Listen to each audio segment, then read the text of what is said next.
Welcome to the finals of the 2025 TAT Summer Classic. The True Amateur Tournament's Summer Classic Finals are brought to you by Roto Grip Bowling. Own it. And by the Orleans Hotel and Casino in Las Vegas. By Kegel, built for bowling. By Cool Wick, official apparel merchandiser for the Storm Youth Championships. By Hochstadter's Slow and Low. And by Sin City Apparel. Now, from the Orleans Hotel and Casino, it's the 2025 TAT Summer Classic.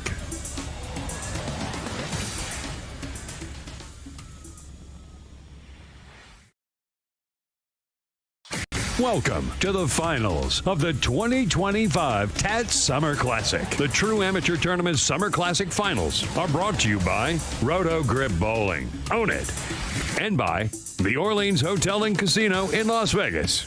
By Kegel, built for bowling. By Cool Wick, official apparel merchandiser for the Storm Youth Championships. By Hochstadter's Slow and Low. And by Sin City Apparel. Now, from the Orleans Hotel and Casino, it's the 2025 TAT Summer Classic.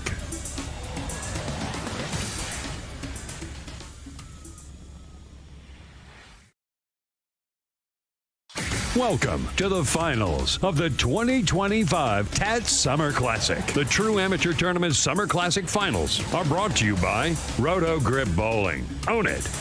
And by the Orleans Hotel and Casino in Las Vegas. By Kegel, built for bowling. By Cool Wick, official apparel merchandiser for the Storm Youth Championships. By Hochstadter's Slow and Low. And by Sin City Apparel. Now, from the Orleans Hotel and Casino, it's the 2025 TAT Summer Classic.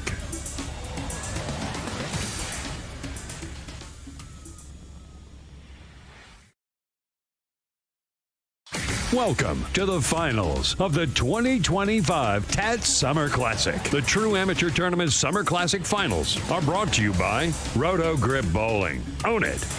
And by the Orleans Hotel and Casino in Las Vegas. By Kegel, built for bowling. By Cool Wick, official apparel merchandiser for the Storm Youth Championships. By Hochstadter's Slow and Low. And by Sin City Apparel. Now, from the Orleans Hotel and Casino, it's the 2025 TAT Summer Classic.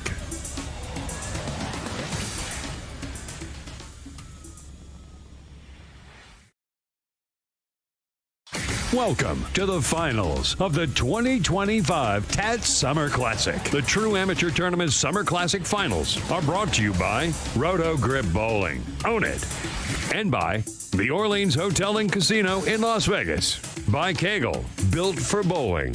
By Cool Wick, official apparel merchandiser for the Storm Youth Championships. By Hochstadter's Slow and Low. And by Sin City Apparel.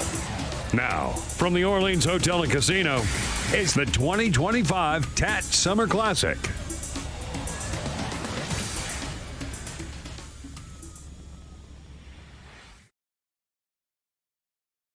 Welcome to the finals of the 2025 TAT Summer Classic. The True Amateur Tournament's Summer Classic Finals are brought to you by Roto Grip Bowling. Own it. And by the Orleans Hotel and Casino in Las Vegas. By Kegel, built for bowling. By Cool Wick, official apparel merchandiser for the Storm Youth Championships. By Hochstadter's Slow and Low. And by Sin City Apparel.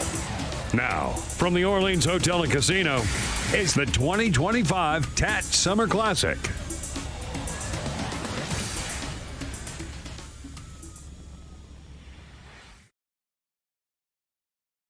Welcome to the finals of the 2025 TAT Summer Classic. The True Amateur Tournament's Summer Classic Finals are brought to you by Roto Grip Bowling. Own it. And by the Orleans Hotel and Casino in Las Vegas. By Kegel, built for bowling.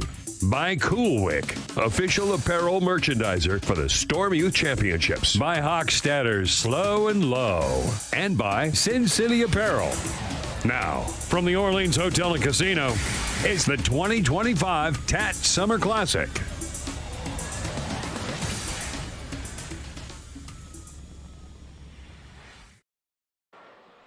Good morning. morning, bowlers. We are back. We're at the TAT, the Summer TAT Classic. I'm Blair. This is Schlem. The one and only. Well, I wouldn't go that far. Roto. You have your own little cup this week. Your mini Schlem is on the cup. Okay. Your alter ego. It's a mini Schlem. Yeah, well, that's on the other side of the cup. Oh, yeah, good point. Yeah, I like how you said we're back. I mean, I don't know. Well, actually, we're not back. This is back from Wednesday night here at the Orleans. True. Home of the main event of the Summer TAT. We've got so to catch you all up to what we have cooking here. So we do have this morning, based on entries, we're going to have 2 first rounds to get through to then start chasing down the finals. And Jamie just made an announcement overhead. The progressive is over $90,000. Yeah, and if you didn't get in, it's too late. Yeah, you done missed that boat, right? Yeah. That ship sailed. But in order to do that, you have to believe it's the deal of you have to win, and I think you have to throw strikes. I believe, right? Yes. Isn't that how it works? Yep. So the way the progressive works, I think it's amazing because you have to enter on the first squad that you're here at. The squad you qualify in. So you have to enter every time, right? And Correct. I think it's $10. But the $10 guarantees you $5,000 initially, right? If you make it to the final 5, or right, if you win. Yes. Yeah. No. So if you're not in the progressive, you win $20,000. Okay. If you're in the progressive, you're guaranteed $25,000. Gotcha. So that's what it is. Yes. Okay. And then I believe you have to throw a strike. And there's a different I think there's percentage. 3 strikes, right? It's Yeah. like the first one is you have to you earn. I don't know. We'll get clarification from Jamie. It's like deal or no deal. So Correct. you get the first strike, and then you can and you can opt in to parlay it even farther. It's Vegas, because who doesn't love to increase your odds? Right. And then you and it gets a little like it's percentages, right? So the first one might be like another $5,000. Correct. But then you get to like $10,000, and you're like, hold on a minute, let me think about that. Right. And a side note here, one thing that did happen, right, is Blair and I were walking past the front desk. As you can see, the boulders, there is a dress code for Sunday, right? Like, so we have streamed, the Roto Grip Challenge on Wednesday. We streamed the TATM yesterday at the Gold Coast, and that being those separate events, there's no dress code. This one, the main event, the finals, men have to wear slacks or bowling pants, bowling attire, and girls can wear skirts. We had a gentleman who forgot that the dress code was. Another guy, just another random bowler, was like, "Hey, I'll run to my room and grab him pants." Yeah. So he can. Otherwise, he gets disqualified. Yeah. And depending on how hot fast it's going right now, depending on what pair that guy's on, like, he's not throwing shots because he's not allowed to throw shots. So he's going to maybe spot the field his pair like a couple frames until he gets the proper bowling attire. So read the rules, folks. Well, it's it's one of those things, right? It happens. Especially in the fact that you can wear a t-shirt and shorts, golf shorts or whatever, right? Yeah. The other funny thing that Ed announced this morning, and this does happen, I have witnessed it.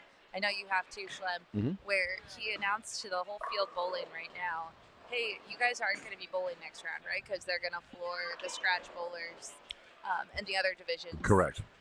But he goes, don't go get a brunch appointment, Correct. or reservation. Like, stay here. Yeah, because it's going to go quick. It's going to go fast because I don't believe that the next shift.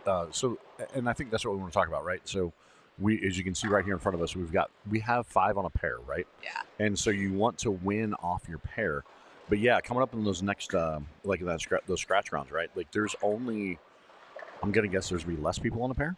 Yeah. Which means it's going to go a lot faster, which as we go round and round, it's going to, the day's going to, I'm not going to say it's going to fly by, but it's going to feel like it's going to fly by. It is going to fly by. So, yeah, we are. So good morning, everyone in the chat. Thanks for hanging out with us. If you are watching a bowler, let us know. We did get a request to zoom in the camera. And here's, guys, I'm with you. I understand. You want to focus in, but I do have some people that might want to watch bowlers on 33 and 34, 37, 38. We do have a second camera that I'm going to fix after this first game because I don't like the angle of it. Okay. but we Well, got- I was got going to some say camera angles. we do have a second camera today. Yes. We still are holding out hope for the Rotogrip Skycam and the drone. Yeah, if anyone would like to invest. So we are, we'll be in need of all those things for future events in order to bring you different coverage. Yeah, and this again, we do this just little added bonus for the tournament. Don't charge for the streaming, so enjoy on your Sunday. There's no other sports. Well, I guess baseball's on, but not this early in the morning. No. Correct. Well, it'll be getting close. On the East Coast. Especially it is Sunday, right? Like so, there's usually noon, 12-15 games. Little Wimbledon action. Maybe. Oh, there you go. Wimbledon.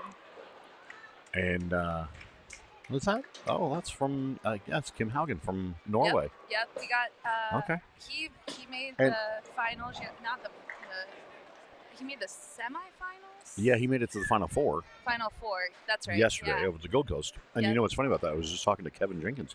Kevin did not make the finals here, so he's actually watching Chris Clerk bowl this morning. So, that's right. The gentleman who won the $10,000 TATM, the Amateur Masters, did not qualify for He was trying last night. He was trying, and I just talked about it.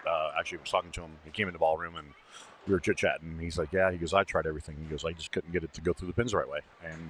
But he's happy. He already made $10,000 yesterday, so he's going home. He's still got a smile on his face. So. All right, so here is the other thing today, the format, right? So we got 5 on nearly every pair that within our viewing screen. So, yeah, I can all the way to 51 and 52. Yeah, let's see. Yep, it's 5 on a pair across. So the way it works, and there is handicap involved in these divisions, is the top 3 bowlers make it through? I believe so. Or it's 2 out of 5, 3 out of 5. We'll have to get clarification on that. I bet our special sideline reporter next to you want to pop a question?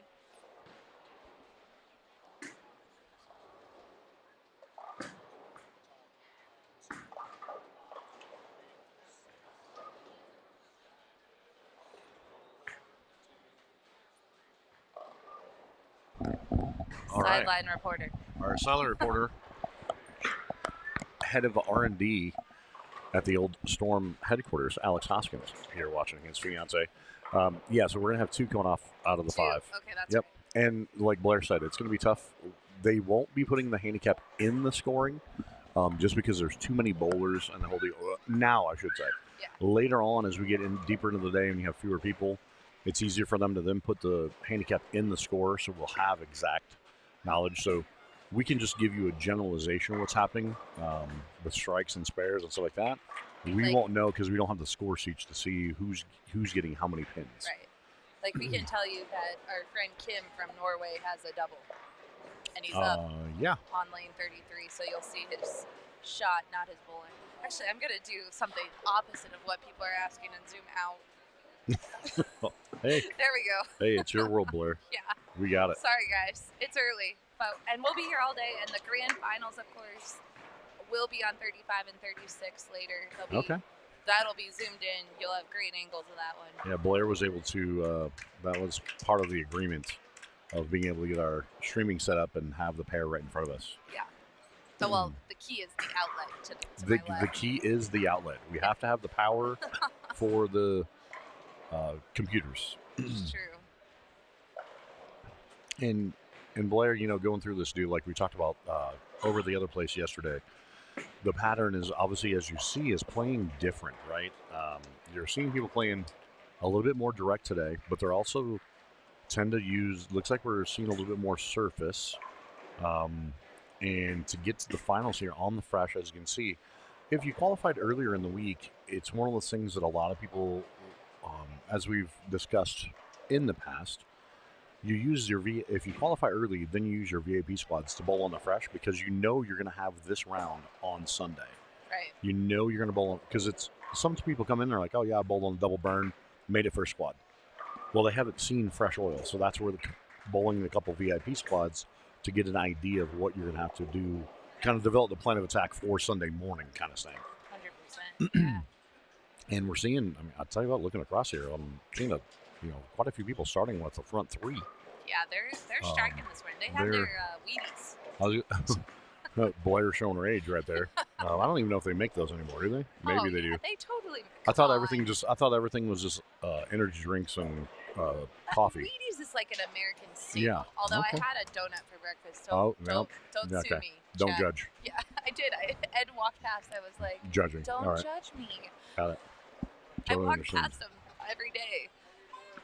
And so we have, I think what I'm seeing too, besides the talking about the plan of attack for being out, and the interesting thing I'm seeing so far is a variety of bowling balls. I'm seeing some urethane, I'm seeing some reactive. Majority of them using sanded, but then you're seeing a handful of people here and there that have shiny balls too. Sure. So again, everybody sees it how they see it. There's no right or wrong way. We have one game here, folks. This is one game to advance off your pair, and that's the whole thing, right? Like if you don't figure it out fast enough in practice, and it's not like, oh, I'll get them next game. No, you better figure it out, because otherwise you're packing your stuff and going home. Is Burke there in a UC3? I don't believe so. I think that was an Ion Pro with surface. A lot of surface. Yes, there was quite a bit of surface. That's fair. So.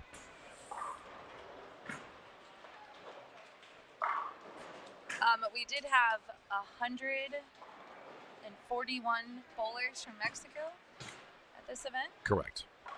You'll see a few of them bowling. I know I see Jorge over to our right on 37, 38. Mm-hmm. There's some other players. Yes, the smattering of those of 85. There's quite, when you have a group of 140, there's quite a few that obviously didn't make it. And I think the same will hold true. I mean, there wasn't that many coming from our friends from Norway that are rocking the TAT Munich shirts, but they're cool shirts. There's quite a few scattered around that we'll be seeing floating through the finals as well. Although I gotta give our friends from Norway, they look like they're like going and training to be like in the Tour de France. Like they're just like so athletic. That is so fit. That's what happens when you're born there. Oh man, it's great. By the way, I was born in the Midwest. Yeah, no kidding.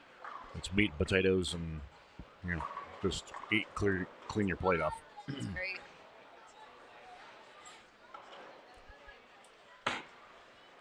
Bowler on 38. He just stepped off. We have Michael Arce. Mm-hmm. He's from Arizona. He has a turkey. Started with an open, but then he has a turkey. He owns his own business. He's only been bowling a few years. He owns a garage door business. Yep. He is just like all in bowling, and I love it. Him and I, we chatted the other day because he asked me about some events and stuff like that, and he's he started asking about bowling balls, and in a short amount of time he got really good.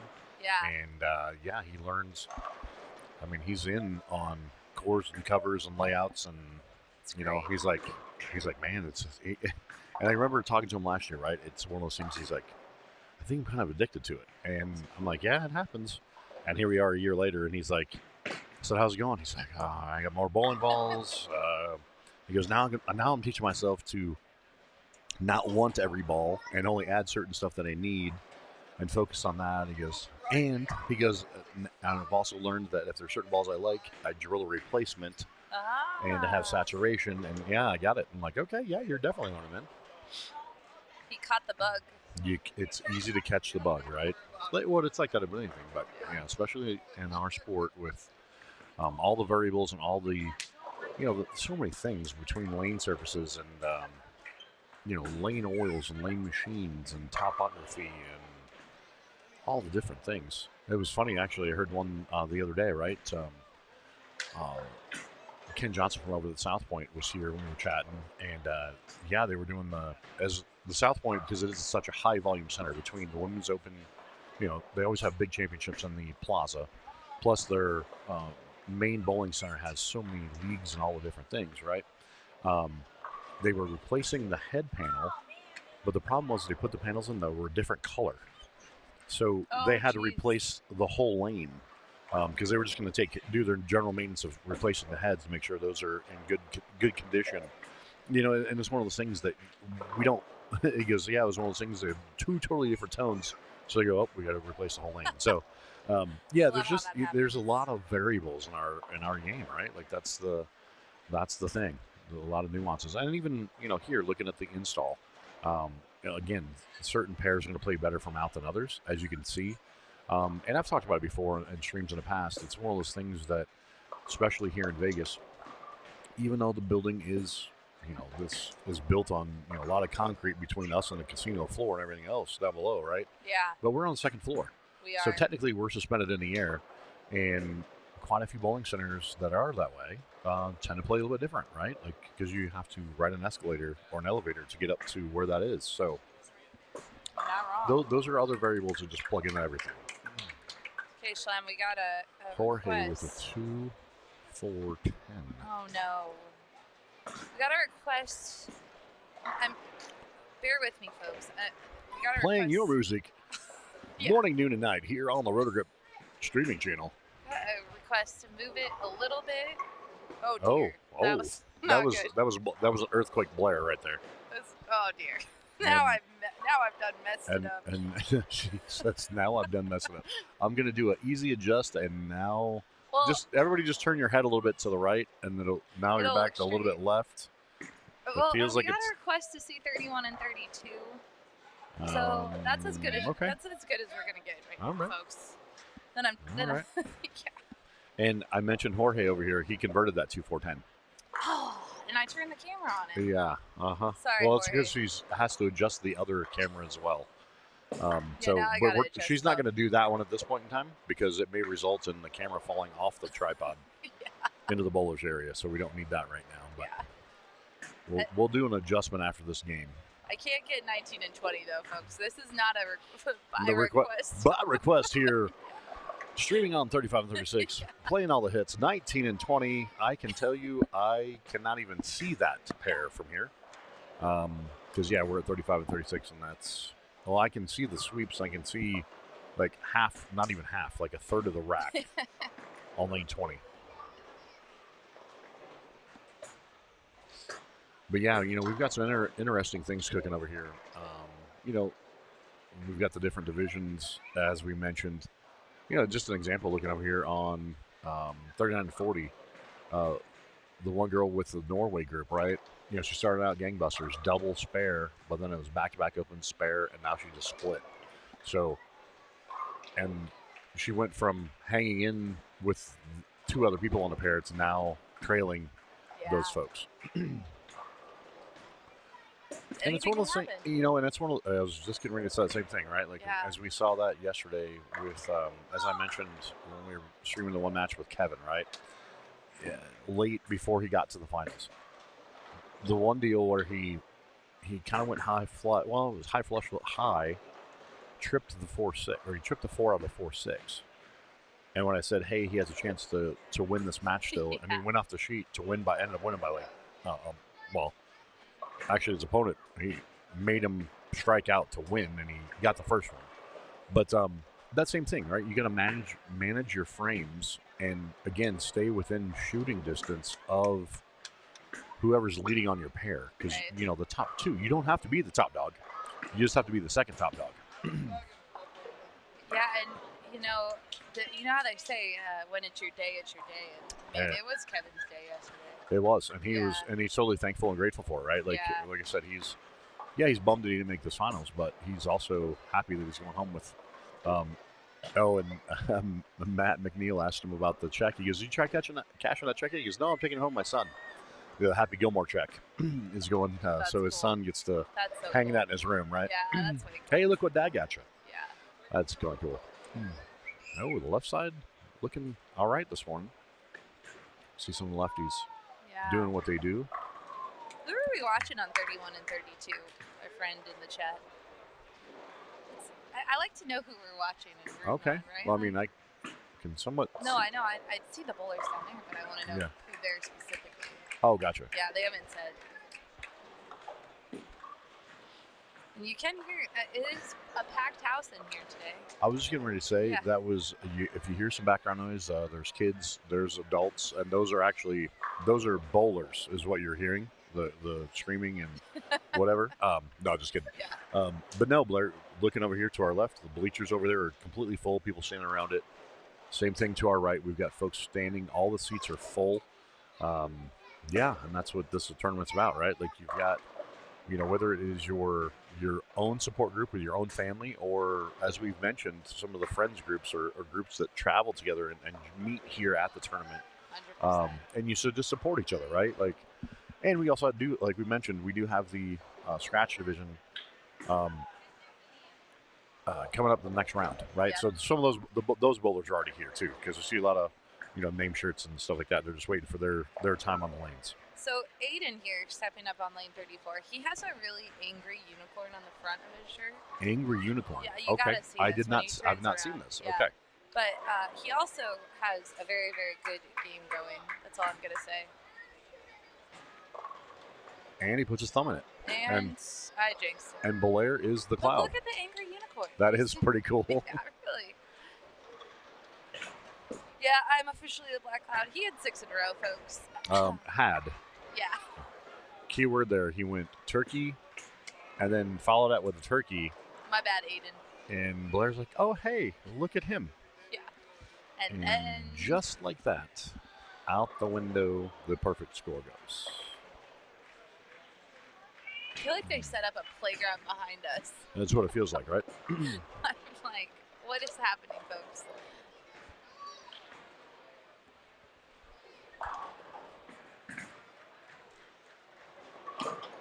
Again, as the day unravels, we'll get more details and exacts. Like Blair mentioned before, we talked about the progressive pot. We will get down to we have a winner in each division. Those 5 will advance to the TV show or the stream show. Yeah, it's going to be some exciting stuff later this afternoon. But we're kicking it off here with the opening round of competition. The first, I guess they're all elimination rounds. But this is the opening round of the divisions.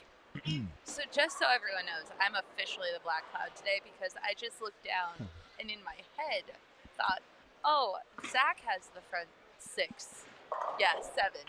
How am I doing? Wow, she didn't even speak it into existence. Yeah. She thought it. Yeah. And yeah, you're right. Yeah. Our guy had front 6, Yeah. and that is back to back. In case you keep wondering at home, that's twice now in a matter of minutes that Blair has clouded. You don't want to watch, or you don't want me to watch it, folks. don't. So if you're ever at an event and Blair happens to walk up, just ask her politely to Please go watch someone else. Yeah.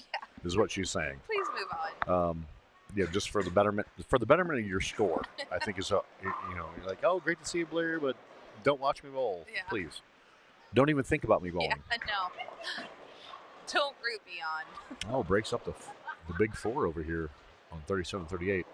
Again, not knowing what the handicap is, but like that pair right there, all 5 players are within on 37, 38, like 15 pins. Yeah, totally. Which is not something, it happens, but you don't see it very often. Usually there's 1 or 2 people that kind of separate themselves. But we got as we like to refer to, a pressure cooker going on over here. Yeah. And that was Kim Haugen with look at a big split, but he had he's leading his pair again. Don't know, or no, he was. And now Angry Unicorn is still there, right? I can't stand this camera. Okay, Blair is going to try not to destroy the... How'd I do?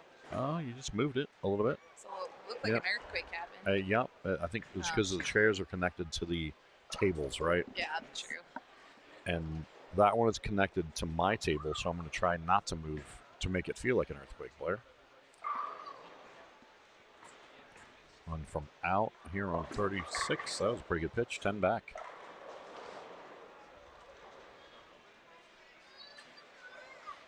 All right, we got Jorge stepping up from Mexico.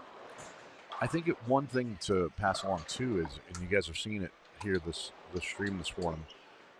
We have the variety of folks. We have styles, and we've got two-handed righties, two-handed lefties. We got thumbs in, we got thumbs out. Yeah, we get a little bit of everything. So it's a smattering of styles that you see. And again, there's no right or wrong way to play the game. It's just doing what you got to do, and trying to do your best. And it crosses over there on 35 to parlay that. Again, we got a tight one here, right here in front of us on 35 and 36, 33 and 34. We got the top two guys about, they're, again, we don't know the handicaps totals, but they're about 30 plus pins ahead. So looking like our B bowler and E bowler are going to be the ones stepping off of 33 and 34. And over here on 31 and 32 scoring, we got 4 of the 5 within. Oh, a pretty good pitch there. She's hanging tough on 37, 38. Again, not knowing what's going on. Blair is back with us. She took a little hiatus, a little TV timeout for her. Yes. And, sorry. No, don't be sorry. You do you.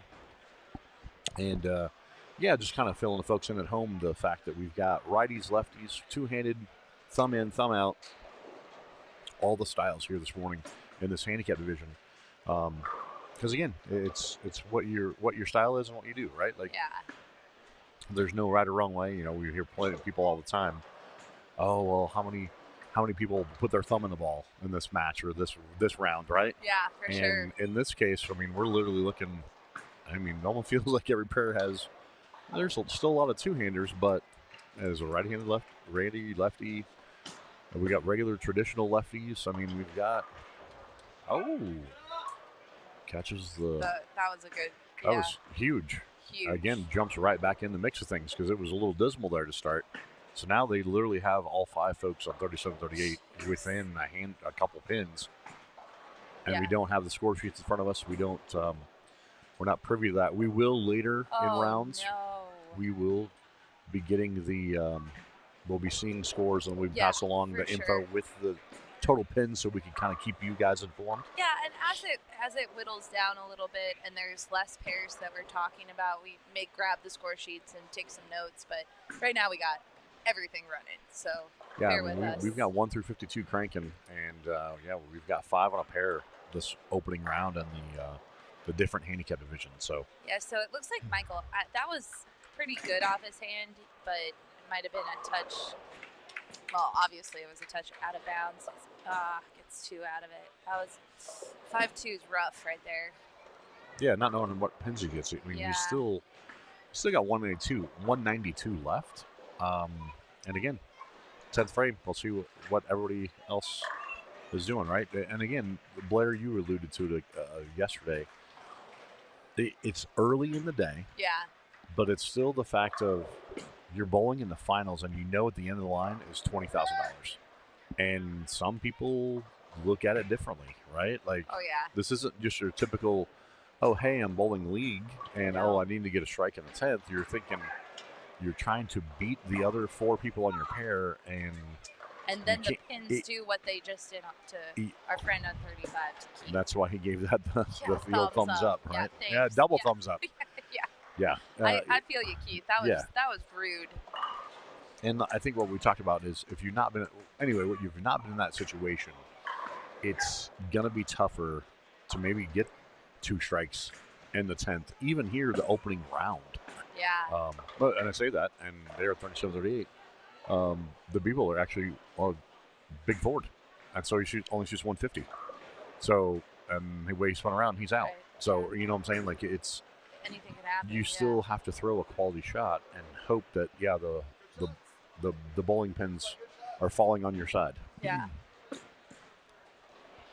Yeah, and only 2 make it off. So and Jorge, prime example. Jorge just went through the nose. That literally was all over the head pin, and the rack split in half. And he catches the turkey. So now he's shooting 2-0. It's so crazy. You cannot predict it. So this stream is also on YouTube. I see MJ had a question in there. It is. It's on SPI Live on YouTube. Some folks are watching it live there right now.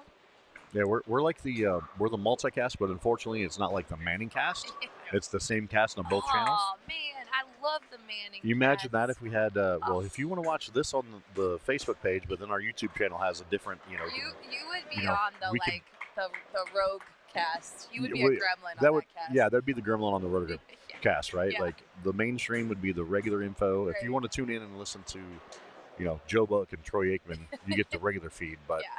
if you want some fun and chaos, come on over to the Gremlin feed. Oh my gosh. Oh, we should do that one time. Okay. We should have a gremlin feed. Well, you have the technology. You can. That's a great idea. That's going to come along with the sky cam and the drone. Yeah. All right, our guy Aiden over here on Angry Unicorn. Angry Unicorn, man, that shirt. He came in angry and he came He's in throwing striking. He's throwing urethane and like urethane. He's throwing the motive tank. Yeah. And he's playing. Obviously, he had surface on at the start. He's playing straight, and yeah, he's definitely leading his pair. Yeah, he's locked in. But again, we don't know what the overall pin handicaps are. So, what is his total? Oh, slow messenger there on 34. So Jorge came over with a big thumbs up with his 206. So I think he is moving on that pair. Or he was just happy to bowl 206. Maybe. Either way, And yeah. I guess we'll find out. We'll find out. Assuming he's advancing, because he's. We have a 195. Oh. There's some angry unicorns here today. I was going to say that was some hyper yelling. Yeah. It's going to get loud in And here, that folks. was an open frame, and that is not what the B bowler wanted on 28 and 30. He's kind of mad. He's talking to himself. You know, Schlem, I have to give our friends at the TAT a huge props just for their hard work this week. But they gave every finalist earplugs, TAT earplugs. They handed it to them as they checked in and got them. And the reason being that over the years they have had some complaints about some cheering at certain inopportune moments. So they've decided that the way to overcome this is to offer TAT earplugs to any participant that may not. That is a news flash for me. I had not heard that. It's fantastic. I just look at it as in sports, you expect the fans to cheer. You do, yes. Oh, even in Wimbledon, right? Like It's true. They do cheer. they know when they're supposed to cheer. Yeah. They don't cheer all the time, but you do have crowd noise. But that happens in tennis at those big tournaments because there's multiple courts. So sometimes you will have a court catch another court. Well, and that's the thing too, Yeah. especially like in golf or whatever. Same Yeah. thing. It's quiet, but you can hear the roar from other holes Right. or within shouting distance. yeah. Yeah, and it's gone back and forth on the PBA and PWBA tour too, right? As far as getting the crowd noise going while they're throwing the shot or after the shot comes But I off their love hand. it. It's like, man, if you're sensitive yeah. to it, here's a pair. Yeah, I like it. Ooh. So we were talking this pair over here, 37-38. It looks like, again, assuming the total number of pins, Jorge was the leader on that pair with 206. Yeah. A 195, a couple 170s, and a 150. Because again, big forward in the 10th. Yeah, there were some splits at the last minute in that game for some of the bowlers that really made a difference. And as we're going to see, we're going to go through some rounds. We're not going to have re-oils. No re-oil. So we're going to see, like this pair in front of us. Brooke is playing straight, and a couple other people are playing straighter, right? And so, as you know, certain pairs, people are playing in. So that's going to be the nature of it's going to be part of the puzzle pieces and its nature of the beast in this environment. Because you go to the next pair and like, oh, well, I played 8 on my first pair, and then all of a sudden, oh, I'm supposed to play 28 on this pair. Right. Who was ahead of me, right? And or depending on, like, Brooke has a lot of surface on her equipment. Yes. So someone's going to come in and go, oh, man, there's a either a lot of friction or a lot of holes. There's a great hook spot, right? Yeah, right. And it's just, it's going to be unique, and it's going to be, different as we float through this thing. So Brooke has a tricky spare here. She is really in a good position, I think, on this pair. Although we got some bowlers on doubles going into the 10. Ran it down like it was her job. Man, that was awesome. I don't want to leave a sleeping pin when I'm in a high tense position. That was good. She didn't look nervous at all.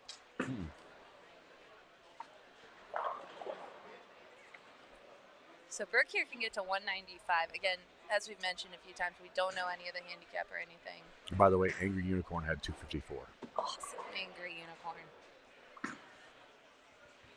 And actually, I'm assuming this is his dad right here, has matching. So we have multiple Angry Unicorns this morning. This shirt is the coolest. I think Blair's going to be looking to acquire one of those for herself. I do need an Angry Unicorn in my life.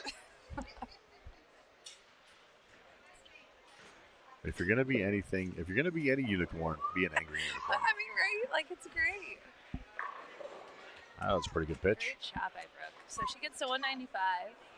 We have a 216 on this pair. Mm-hmm. And then it looks like Ricky's going to step up.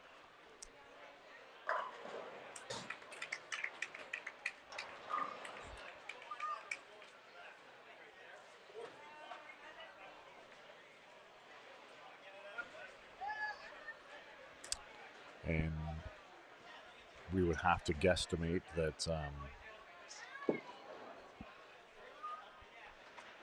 Kim there is going to also advance off 33 and 34. We're also posting a nice. Yeah, he's looking at 230 if he gets this one here. That pitch right there is pretty good. So I'm going to think Ricky advances too on this pair. Oof. I think Kim has enough though. He might have tried something different. That was going to say that was a ball change. Okay, good. Yeah. Because that was different than the other ball he was throwing. So, and again, when you have that luxury, when you're just looking at it, and that's the tough part too, because it's on this pair. He may not see a pair like this the rest of the day. But again, maybe it's just kind of getting, because he bowled at the other place yesterday, right? Like, so he'd already qualified here. So, and it's, again, learning what your ball's going to do. Even though he knew that he was in a different bowling center and a different pattern, you still have as a natural tendency, kind of fall into nuances of what you're seeing, and your mind and your brain start thinking one way. So that was a good play on his part, actually, kind of feel out what his bowling balls are doing on this pattern over here to better set himself up for moving forward. Like it. All right, folks. And Ricky's going to, missed that spare right there, but I believe he's got 220. I think he's in. I would say, unless based on what we saw here, right, she got 220 and get a 210 ahead of Brooke 195. So looking at that, those are our two advancers off this pair in front of us. And as we're going to see now, folks are this squad. You're going to see everybody. Those who didn't make it are going to be packing up and moving on, heading home. And those who did advance, we're going to go turn their score sheets in. And now we see the next round of folks coming in with their bowling balls. And so Blair is announcing a timeout, also known as a camera adjustment. We're going to adjust that's coming because she's like, she didn't want to climb up on top of the table for the other one because we got the eye in the sky, but you motioned the Roto-Grip sky cam. It's in the sky. That was a sky cam view.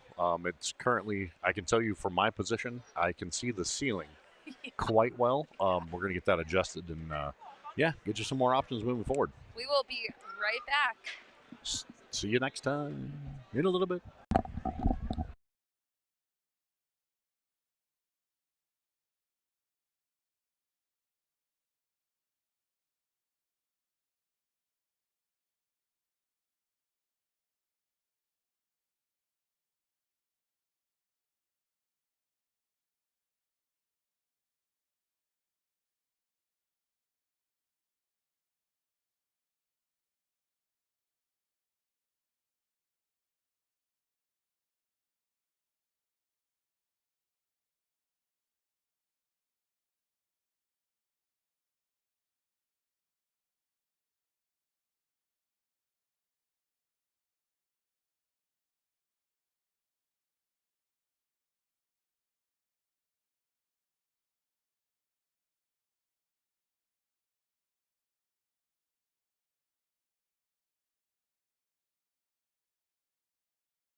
All right, we are back, and I'm now joined by Mr. Matt McNeil, Yes, thank you, Blair. future Hall of Famer, right, Matt? That's what they keep telling me. I don't know. It's gotta happen. It's happening. They keep moving the goalpost. I know that is brutal. I don't know. I mean, I might at this rate, it might be what's the one where they let you in after you die, posthumously or something like that. Yeah. It might turn into that. I don't know. Oh, We'll man. see. All right. Well, we got more bowling. We got a different group out here. I know we do have some scratch bowlers. I'm not sure. Up on the high end, I believe. Yeah. I'm actually. Is this the senior division that we're watching? Do you think? No. This is. I think we got a senior pair on 33, 34. Okay. And that's going to be a 6 for 3. Yep. And right in front of you're us, I think we have a handicap division, and that's going to be a 5 for 2. 37, 38, I think we have a young guy division, and that's going to be a 5 for 2. And that's our good friend Waleed, the dentist from Monterey. So if you ever need some dental work done, you head down and you see Dr. Waleed. He is the man. So cool. Yep. Yeah, and just a nice guy and a really good bowler. So, and then we got another scratch division, I believe, on 39 and 40. We got some good players there. Chris Clark. I think it's I can't remember. It's Hall. Hall's the last name. He works for Bowlers Mart. I see him on the internets all the time doing ball reviews. The interwebs. Yep. Yeah. The book face and the Insta Snap. I am gonna go unzoom that camera a little bit because I want to show, like you mentioned, 39 and 40. We also have Anabal down there, and he actually was the Rotogrip Challenge winner. Yes. From Wednesday night. So yep. If you hang tight and keep the audience entertained, I'm gonna yep, go I unzoom. will. Yep. Yep. So it's Sunday Fun Day here at the Summer 2025 TAT. And we have this round, and then every single division will be on the floor. So we're going to actually get through Sunday here pretty fast, and we're going to be giving away a lot of money again. Progressive pot is still up there. Of course, the last go-around, we had Mr. Matt Jones of Arizona take home some money. Took a little dent out of that progressive pot. But it's still incredibly healthy, and hopefully we give away a lot of money at the end of the day. But like I said, Sunday Fun Day at the 2025 Summer TAT from the Orleans Casino Hotel Resort and Bowling Palace. So yeah, it's going to be a good day. A lot of good action all week, as always. It's true. Yep. We have had a great week already, and more to come. It's going to be a fun day. Yep. Yeah, I heard 90,000, I think, is what the Progressives have? Yeah, Yep. that's what I thought I heard. So Yep. Matt Jones took a little out of it in February. I think he got like 14 grand out of it or something like that, or 18,000. He threw 2 strikes, so it was pretty healthy. I think he did pretty good. Got a little extra on top of his 25,000. But as always, if you win the TAT, you have to serve a suspension. You cannot come back until I think it's like a 2-year suspension. You gotta serve a 2-year suspension for conduct of winning, and then once you serve your time, the McWilliams Parole Board will get you out, and you'll be back functioning in society again. Hopefully rehabilitated. So there you go. that's amazing. Yep, there we go. So the man with the shirt jersey, that's Anabal down there on Yep. 39. It's all the way to the right of your screen. This is his first shot of the day. And again, you want to be the top 2 if you've got 5, and top 3 if you got 6 on your pair. 5 for 2, 6 for 3.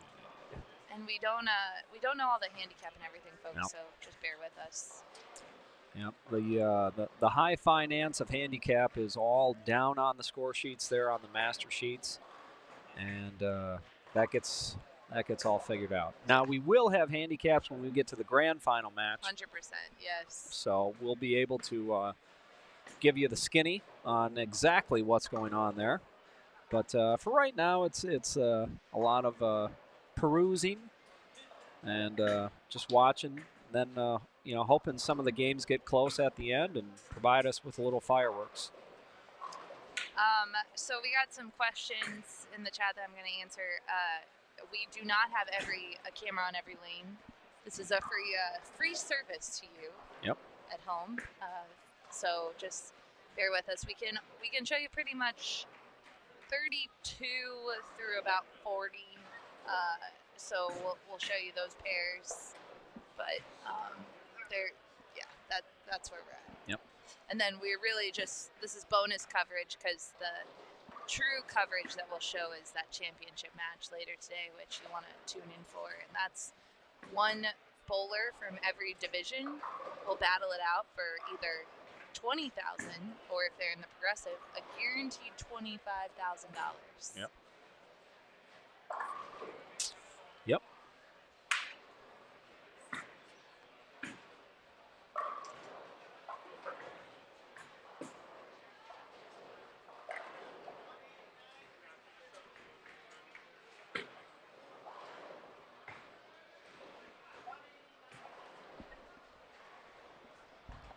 Yeah, and if you guys hear background noise, it's just a busy. Oh, it's not even. I can't even say standing room only. I had to kind of like shove. I needed a cattle catcher in front of me. It was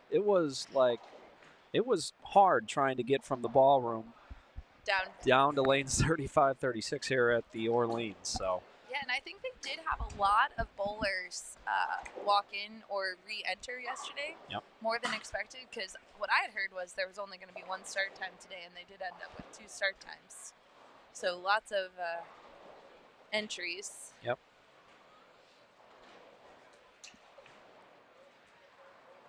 And thank you all for tuning in. If you are cheering on a bowler, we appreciate you watching. We know it's tough when you're at home and your bowler's here and you're trying to find out what's going on.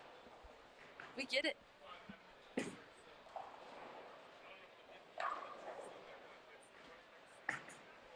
So I will tell you, Matt, first game there were many turkeys to begin. Yep. I'm not seeing many turkeys to begin this time. The pattern this summer was kind of interesting because of how the pattern was designed. It changed very quickly, and so if you had good ball reaction to start, generally by the 5th or 6th frame of the first game, it had changed to where you're going to have to make some pretty drastic changes. So I think that was generally why you would see people come out of the gates pretty strong, but then after that, you had to make some very quick decisions, had to make some bigger moves possibly, and based off, what you were seeing.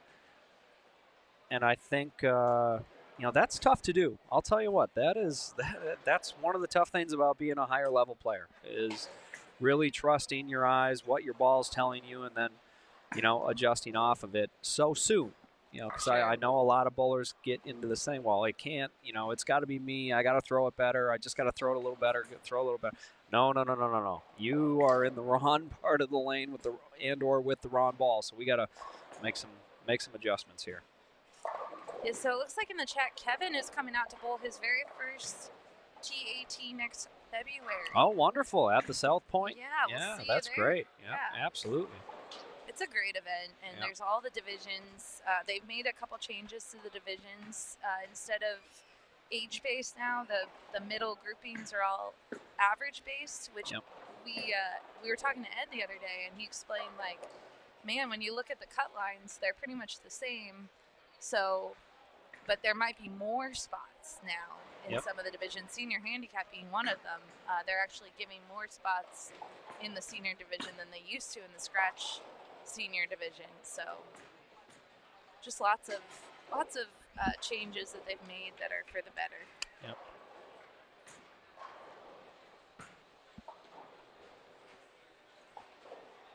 Yep. And one other thing I'm already seeing. So it all depends on, of course, what the pair did in front of you, how they started, what strategy they used. But I'll tell you what, unless your rev rate starts with the number 5, in the current environment, I don't think I'm wanting to use urethane because this pattern's probably, it was started out at 37 feet. It's probably already playing like, if you're going left to right, it's probably playing more like 40, 41 just because of the pattern structure and how fast it drags down the lane. I don't feel like that's like I said, if you're two-handed, I think you can make a go of it. But if you're one-handed and don't have a really big rev rate, I think you're really handicapping yourself at this juncture. Yeah, I would agree. Nice little strike from our friend from Mexico on lane 34. We mentioned they got 141 bowlers from Mexico at this event, so you'll see some. Another strong showing of the south of the border contingent led by Mr. Alex Archundia.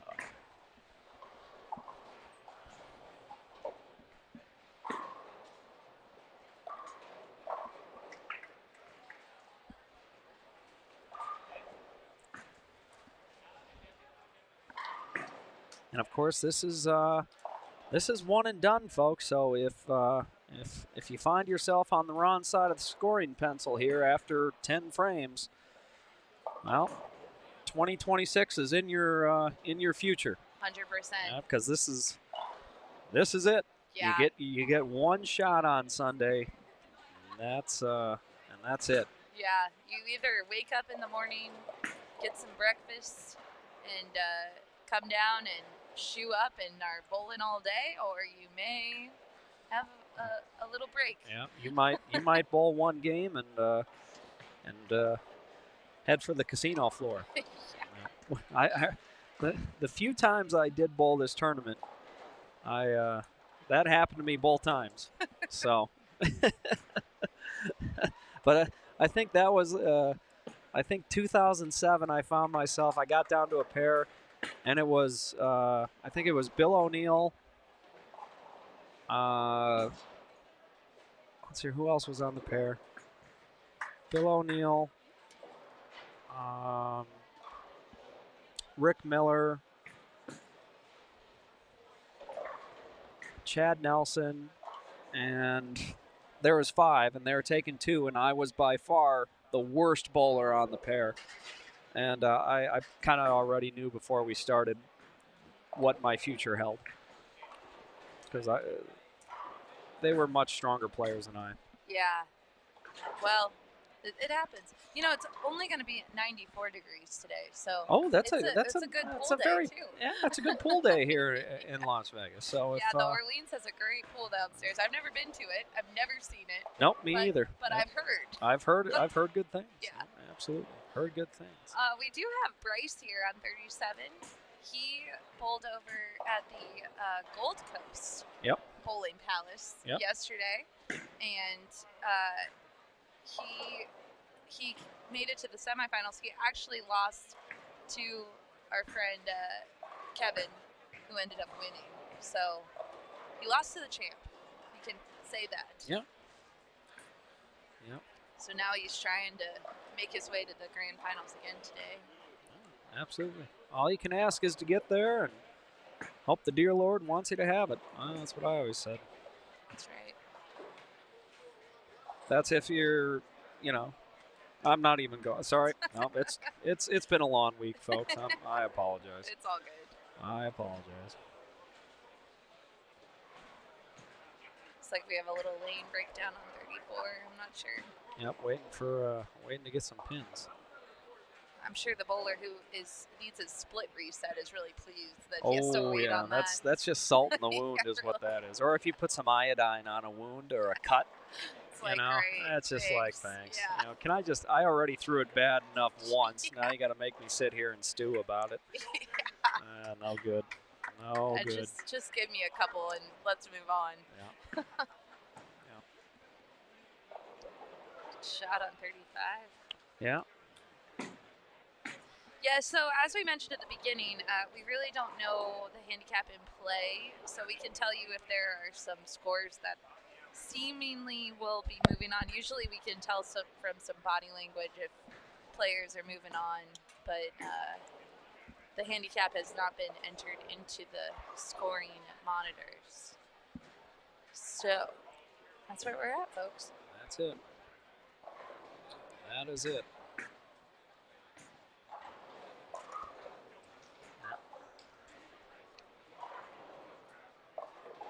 Oof. 37. Oof.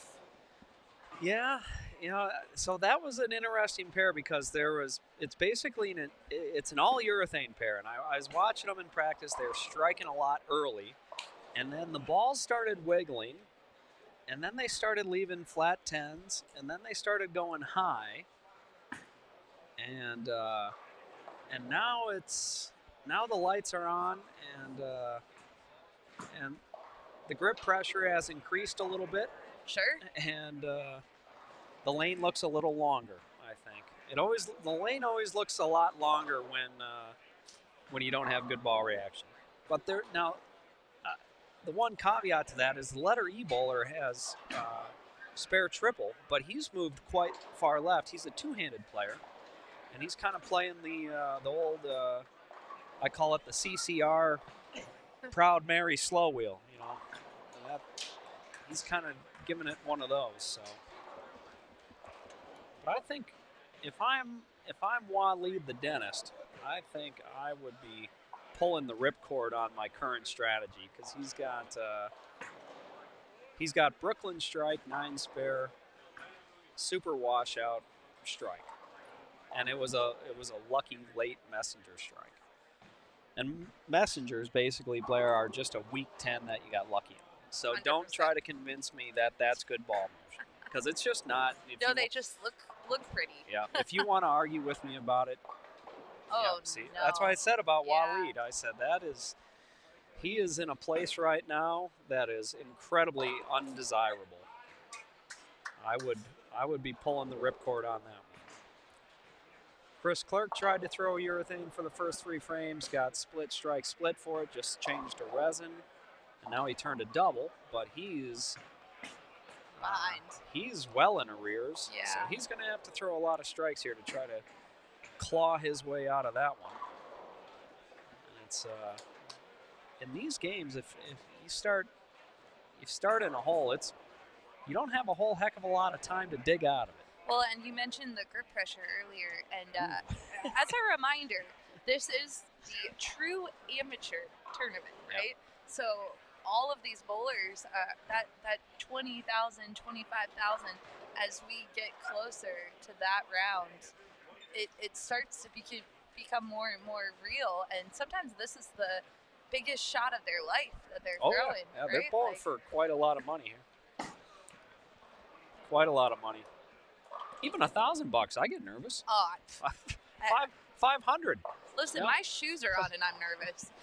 I'm like, a Coke from the snack bar. Yeah.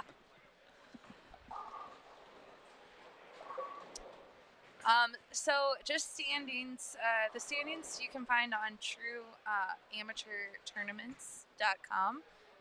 That's where the standings are. And then just a reminder, this is a free stream. This is bonus coverage because we are getting down to the championship match later today, which will take place on 35 and 36. So we don't have cameras on every lane. If you're trying to watch another lane, we apologize. This is the view we have. And generally something to watch for here too is for the right-handers, the left lane likes to hook early and kind of hang down lane. So you're going to see players, the left lane, if a lane gives a player trouble, it's generally for right-handers, it's generally the left lane here because it likes to hook early and then the back ends like to be tight. So it's it can prove quite inextricable for the players. That's my favorite word you use. Inextricable? Yes. It can be somewhat inextricable. Yes. Yeah. So I think if you're going to have a good go of it, you got to have very good command of what's going on the left lane and be able to combat that hook early bail. And that's just the thing about bowling on 2 lanes. You know, if you bowl on 1 lane, life can be really good because it's going to do what it's going to do, and you're not trying to do something else on the next shot to connect your strikes. So, but I'll tell you what, bowling on 2 lanes with, you know, topography and you know, a lot of these panels have been, you know, around for decades. They're well loved. It's tough. I Yeah. tell you what, it is tough, and it only gets harder every single year. It's tough. So Luke here stepping up on 36. He's in that blue and purple shirt. He has a really solid game on this pair. He's off to the races in terms, like, without knowing the handicap, I'd say he still has a healthy lead on the pair. Oh yeah, Chris Clark with a big triple there, just on lane 39. That was huge, because now he was pacing, let's see, 180, 170, 180. Now he's back into the 190s. Yeah, that's huge. And he's back in the thick of it. So, you know, that's pretty darn big there. If he can throw a couple more and stay clean, I like his chances. Oh, wow. Good break. That was Very a good break. Very good Yeah. break. The right lane hooks more overall for the right-handers. So that's always the lane where you're going to have a little more hook overall. And Waleed, the dentist, heard your did he your hear me? thoughts. He heard you. He did? Yes. All right. He just changed balls and he pulled out. It looks like an Origin. Okay. So we'll see where that goes. Oh, no good. Spares Oh, are at a man. premium here, folks. Well, Matt, I also discovered today that I'm a severe black cloud. So if you want to bowl well, don't have me talk about you. All right. That poor guy. Just Maybe he needed to make 1,000 today to have enough gas money to get home. I mean, come yeah, on. I know. Just killing kneecapping the poor guy. It's completely unintentional, folks. It's always, without fail, every time you start talking about how good somebody's doing, you know, they tend to make a little mistake, and it's superstition, if you want to call it that, but it's really not that. Yeah. No.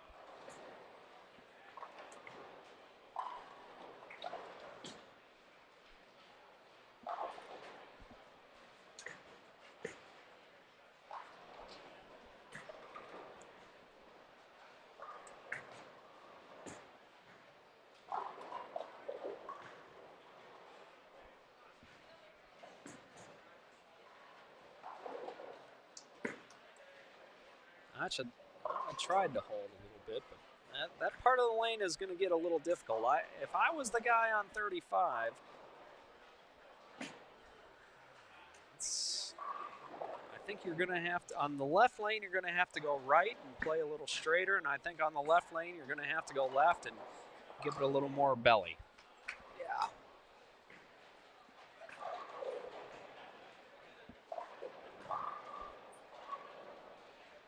Okay, here's our friend Waleed.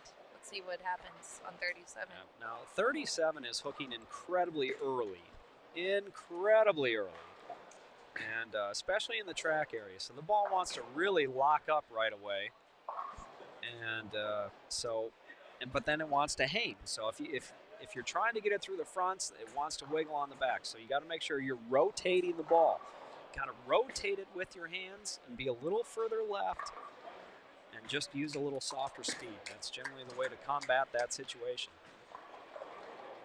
Oh. Good shot. See, he must be listening. Waleed the dentist. I don't see any AirPods in though, so. No, he must be listening to what's going on. Oh, and he just hit his head too. Well, because he's punishing himself for making the choice to throw urethane. Yeah. I think he just kind of, he saw everybody else doing it, saw all the cool kids doing it, so he Yeah. figured he should do it too. Yeah. It's just like drugs, kids. just because other people are doing them doesn't mean you should do them too. Yeah, you know your own game. Yeah. Just, it is just tough, say though. no to urethane.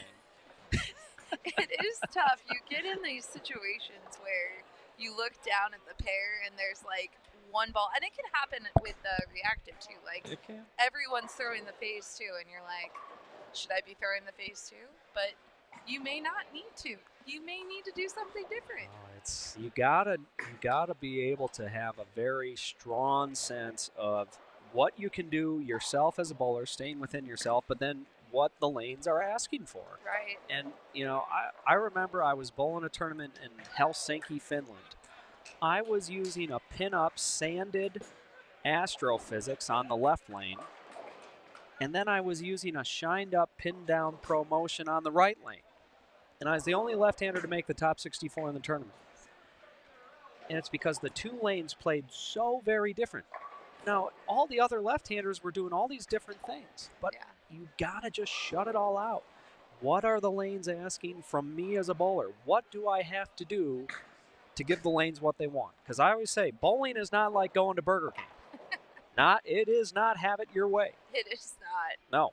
I wish it was. Well, we all do. I mean, but me and the 8-board would be friends every day, right? All day. That is not how bowling works. I mean, yeah, if I had it my way, I'd just throw my ball up the second feather every time. I mean, great, right? Life would be good. But folks, you gotta be humble out there. You do. Gotta be humble. Listen to what the lanes want. And that's what makes it both fun and challenging all at the same time, because it's never the same. No, it's always gonna be different every single time. But you got to listen to what the lanes want. It's like listening to your parents. You don't want to, but you really should. That's right. exactly what it is. You're right. That's exactly what it's like.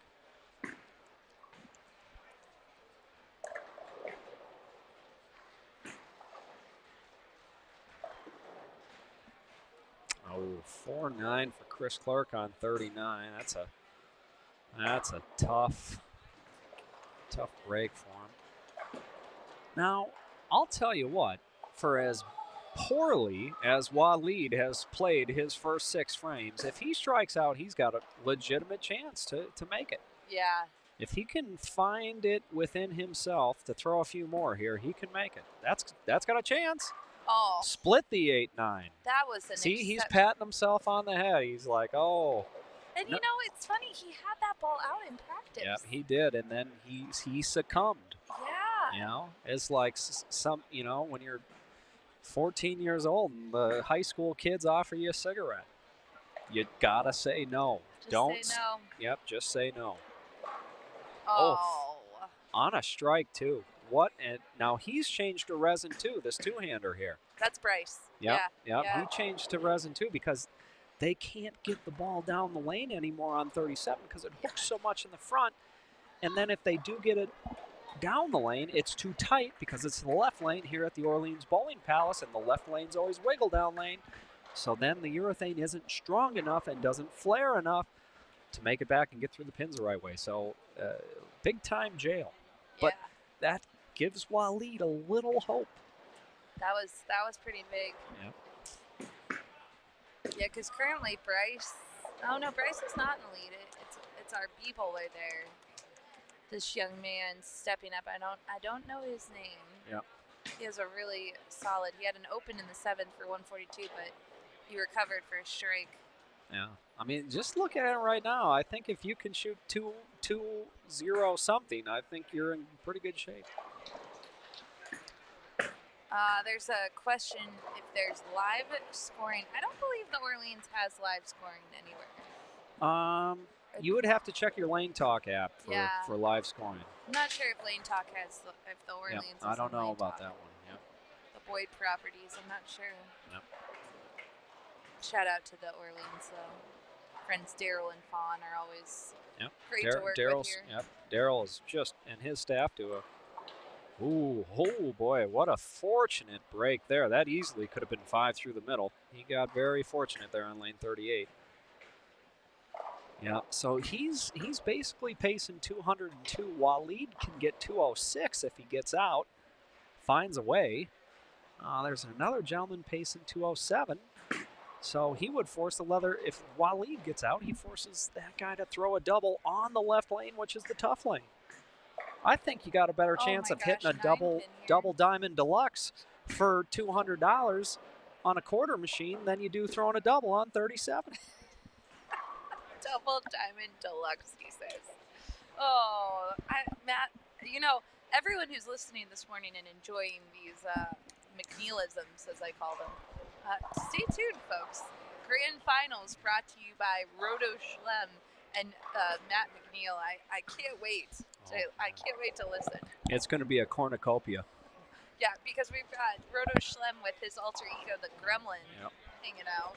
And he's got a cup now. Mm-hmm. So, you know. Yep. I mean, you know you've made it when you have your own cup. Yeah, you really do. I mean, I just souvenir cup for all. My accomplishments, everything I've done, been fortunate to do in the sport of bowling, I'd trade it all to be on a cup. I really, really would. Oh. Very envious. Very envious. I know. He's got a really cool souvenir cup. It's one side is the Gremlin and the other side is Roto Schlem. Yep. In animation form. That's the best part. He's in animation form. Yeah. You know, it's great. Whoever animated that did an incredible job. Oh, shout out to Jessica. All right, we've got a question, senior division. So we have one pair to the left here. You see our friend Vic up on lane 34. Vic, he is just a positive light in this world. Slick Vic Karbowski. Good spare there. Yep. And he's playing real free today because last night he got dealt 4 aces with a kicker playing double-double bonus, playing dollars. So that was instant $2,000 hand pay, folks. Let's go. His swing is mightily loose this morning because he's leaving with money no matter what. Yeah. So that's the only pair that's senior division. Maybe 35 and 36 might also. I don't know if it's a senior division or not. It might be. Yeah, it may be. How about the action? It continues to get better on 37-38. Right, let me go back. Waleed's got a triple. Oh. And Bryce, Waleed's got a triple. Yep. Letter D just opened in the ninth, chopped the spare. So Waleed, if he strikes out, if he gets if he gets all three in the 10th, that's 206 points. He could go from the outhouse to the penthouse in 5 frames. That's what can happen here. Outhouse to penthouse. That's what happens. Anything can happen here on Sunday Fun Day. See, he's still trying to make that. Oh, wow.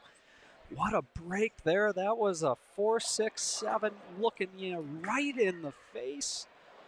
And now Mr. Dempsey is done on that lane. And I tell you what, he's probably thanking his stars that he does not have to throw another shot for score on lane 37. Because he's got a better chance at digging up Jimmy Hoffa than he does striking on 37 with what he's trying to do there. Oh, and he missed the spare. Folks, you got to make your spares here. So Mr. Dempsey, unfortunately, missed a 10-pin, and now he just did a drive-by on a 4-7. That gives him 173 points in the 9th. They're letting the doctor into this thing. Dr. Waleed is about to give him the nitrous gas and go to work here. I tell you, how quickly fortune can change.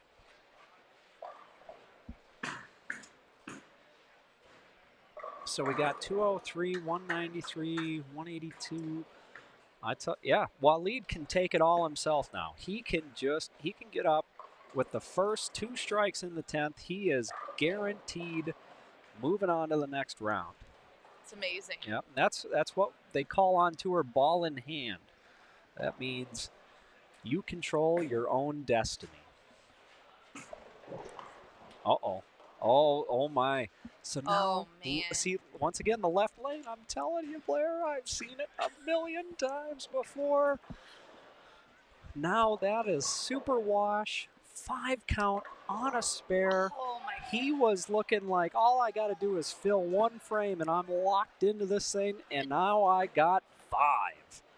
And he has to He's spare got to. it. He's got to make it. He has to make it because otherwise it's 185. Well, he can get past. Yep, he can get past. Okay.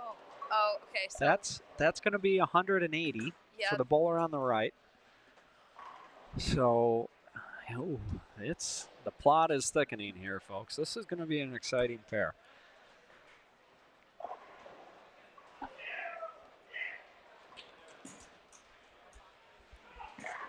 All right, Chris Clerk on 39, just throwing a double there in the 10th. Backup ball. Oh, and he made it. He made it. Oh yeah, he's giving him the Hulk. He's hulking up. He's telling him, talk to those pins. I like that. Huge. I love it. spare. That's right. I would be talking at him too. I like that. That is just awesome. Great stuff. What a great spare. What a great spare. In such a important situation. Now, all 10 here gets him 197, but it doesn't lock him in because Dr. Waleed can come in with 206, and the letter E bowler can shoot 203. So we still got a couple possibilities.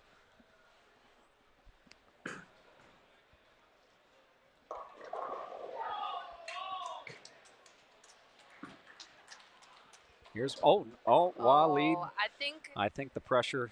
Well, yep. I actually think the cheering might have caught him. Maybe it might have. Yeah, it might have. Yeah. It was his for the taking, and that was his good lane. That was his good lane. That's where he really just needed to make a good shot, but maybe something got to him, or maybe could be the pressure too. Maybe he grabbed it. I mean, it's could be anything.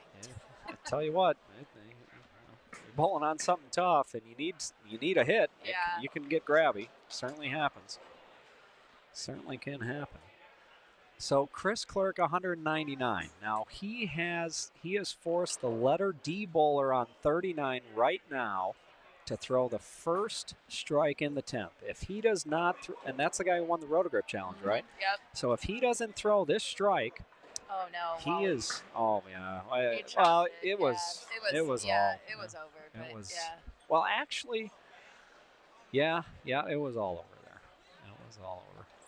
Yep, 181. Well, you never know. I mean, the letter E bowler could have split. A couple things could have happened. But yeah. That's a strike. Yep, he's moving on. Wow. Yep, so he got second place on that. Chris Clerk is heading home, unfortunately. Now Chris just stuck with that urethane ball too long. And I think Chris will be thinking about that one on his long drive home back to Arizona. Yeah. He'll be regretting that decision. Same as Waleed. He's got a trip back to Monterrey, Mexico. He'll be thinking, oh, gosh darn it, why didn't I switch balls sooner? Yeah, or stay with it after practice. Yeah, it's hard. Yeah, you just hard. never do. And you have one game. It's not like you have happens so fast. A couple of games to figure it out, or just even 2 game total. It's one game. Yep. So Bryce here now. Bryce can get to 193 and force Dempsey to double. That's how important those spares were. Right. Oh, that's left. That is left. That is left. So that's going to be 183. Dempsey needs a mark. Dempsey needs a mark here. Because this is a scratch division, I believe, that we're watching. Or I believe not scratch, but maybe there's a little cap. But I'd have to imagine it's pretty close.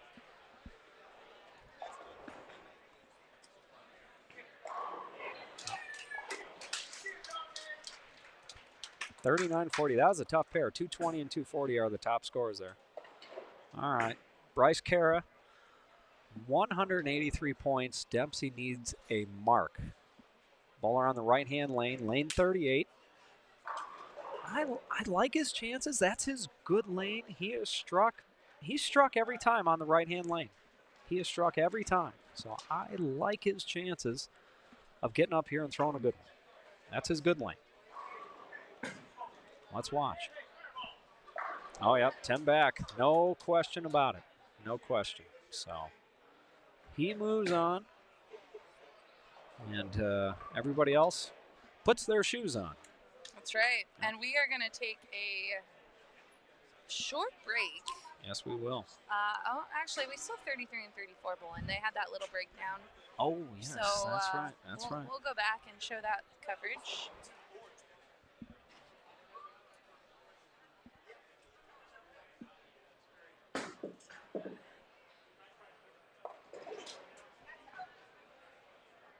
It looks like letters A and B are securely in the driver's seat here. I mean, there's some cap involved, but I mean, letters A and B are quite far ahead in the race here.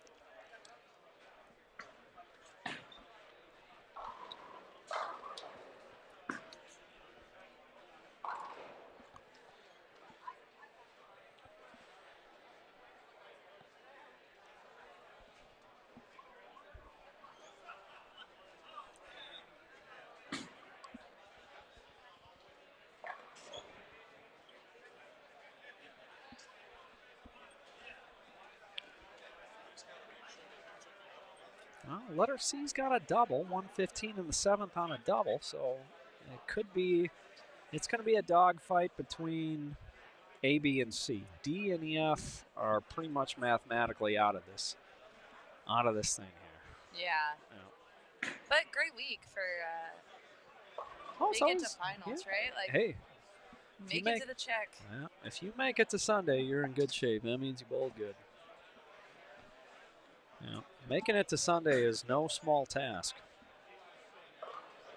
True story. Yeah.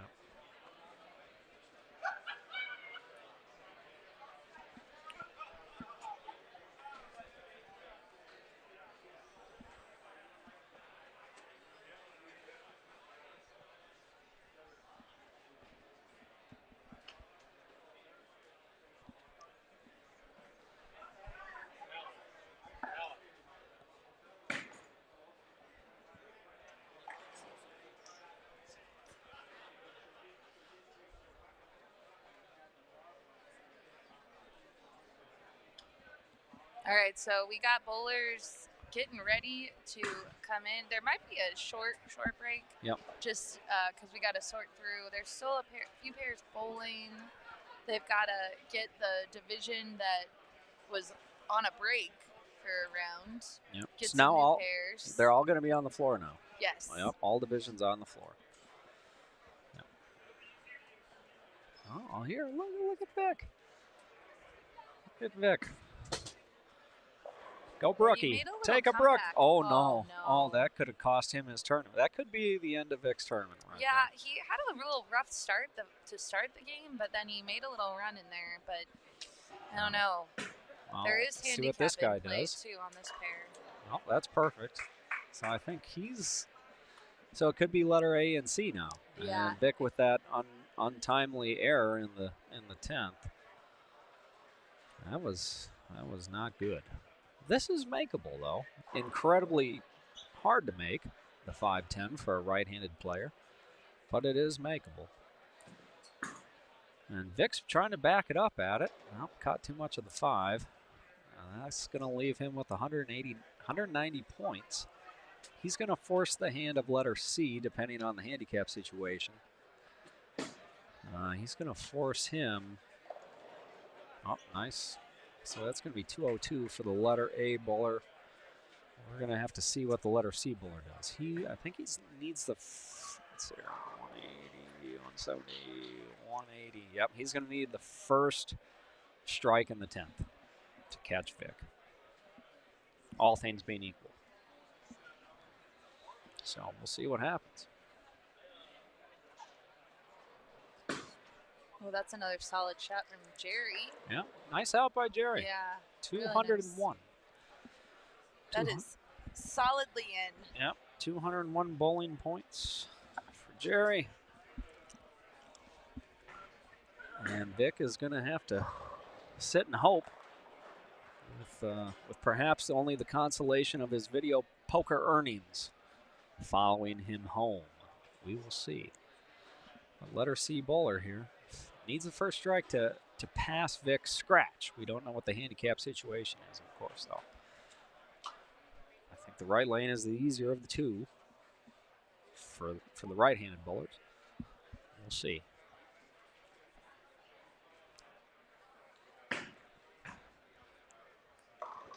Seven count. That's not. That gets him to 182 if he makes a spare and strike. So I think Vic might be in. So we will find out. We will find out.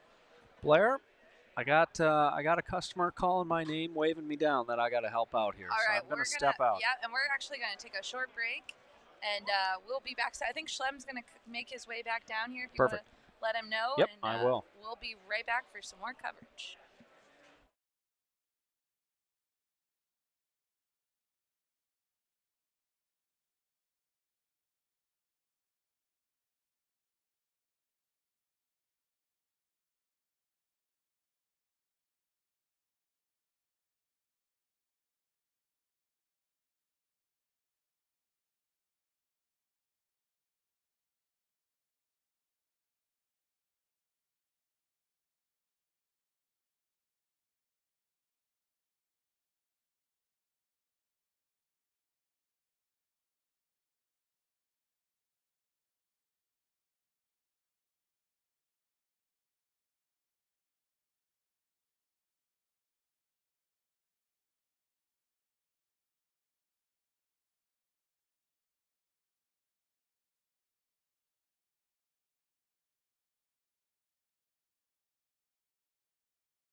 All right, we are back, and Roto Schlem back in. By the way, just to let everybody know, in case you were wondering, I had to adjust the headset because my dome is much larger than Matt McNeil's dome. Oh, no one could have figured that out. I know, right? Yeah, really. Who would have thunk it?